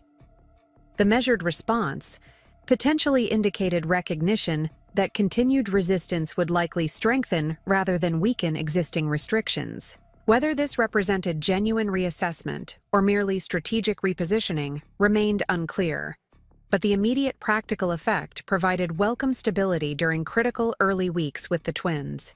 As Christmas approached, I found unexpected peace within circumstances that would have seemed unimaginable a year earlier. The elegant living room in my Laurelhurst home hosted intimate celebration with those who had demonstrated unwavering support throughout extraordinary journey. Natalie bringing infectious enthusiasm as honorary aunt, Eleanor and William embracing grandparent roles with surprising natural ease, Zoe and Karen representing friendship that had transformed from social connection to essential support system. The twins, now 3 weeks old, observed their first Christmas with peaceful curiosity, their matching holiday outfits, Eleanor's careful selection, prompting countless photographs and gentle teasing about future coordinated wardrobes. Their perfectly formed features revealed subtle distinctions becoming apparent beyond initial newborn similarity. Sophia's expressions suggesting analytical observation, while Lily demonstrated more immediate emotional responses to surrounding stimuli. They're already developing distinct personalities, Natalie observed as she gently rocked Lily while I fed Sophia. Imagine who they'll become with such extraordinary beginning to their stories. Strong women, I replied confidently, surrounded by examples of resilience and integrity from the very start. William raised his glass in understated toast that perfectly captured our collective journey to truth that liberates rather than destroys, to strength discovered through challenge rather than comfort, and to family defined by character rather than merely circumstance. The sentiment encapsulated essential wisdom gained through painful experience, recognition that genuine connection transcends conventional definitions, that character reveals itself most clearly through adversity, and that truth ultimately creates stronger foundation than comfortable illusion. The journey had transformed not only external circumstances but fundamental understanding of relationships, values, and personal capability. Later that evening, after guests departed and the twins settled peacefully in their nursery, I stood at the living room window watching gentle snowfall transform my garden into pristine landscape of new possibilities. The familiar dream image returned with vivid clarity, standing on Pacific cliffs with toddler daughters laughing beside me, wind carrying away remaining heaviness of past experiences, while future stretched bright before us. The vision no longer represented escape fantasy, but rather achievable reality. Path forward, illuminated through darkness by courageous choices and unwavering support. Whatever challenges remained regarding Ryan's eventual role in our daughters' lives, the essential foundation had been established through determination to build future based on truth rather than compromise. My phone vibrated with text message from Olivia. "Merry Christmas to you and those beautiful girls. First holiday. Season of freedom feels strange but wonderful, doesn't it? Coffee soon to compare notes on moving forward rather than just surviving?" The message perfectly captured parallel journeys we had navigated since that fateful baby shower confrontation, both emerging from betrayal into unexpected liberation, discovering strength through circumstances designed to demonstrate vulnerability. Her friendship represented unanticipated gift arising from painful experience, connection based on shared resilience rather than superficial social compatibility. As midnight approached, I completed final security check before settling into comfortable reading chair in the nursery. Watching my daughters sleep peacefully within protective circles we had carefully constructed around them. Their absolute trust reflected innocent confidence that love would prove stronger than deception, truth more enduring than manipulation, integrity ultimately prevailing against exploitation. Your story begins with courage, I whispered to their sleeping forms. Not because life unfolded perfectly, but because we chose truth when comfortable fiction would have been easier. That foundation will support whatever chapters you write going forward. The twins stirred slightly as if acknowledging this inheritance. More valuable than financial security or social position, legacy of demonstrated principle rather than merely articulated values. Whatever relationship eventually developed with their father would be shaped by these established patterns, approaching potential connection from position of strength rather than vulnerability. Snow continued falling outside the nursery window, covering lingering remnants of previous season while creating clean foundation for new growth when spring eventually arrived. The symbolic parallel seemed particularly appropriate. Difficult passages transformed through persistent effort into opportunities for fresh beginning rather than permanent limitation. My final thought before drifting toward sleep carried profound recognition developed through extraordinary journey. Happiness emerges not from perfect circumstances, but courageous response to imperfect ones.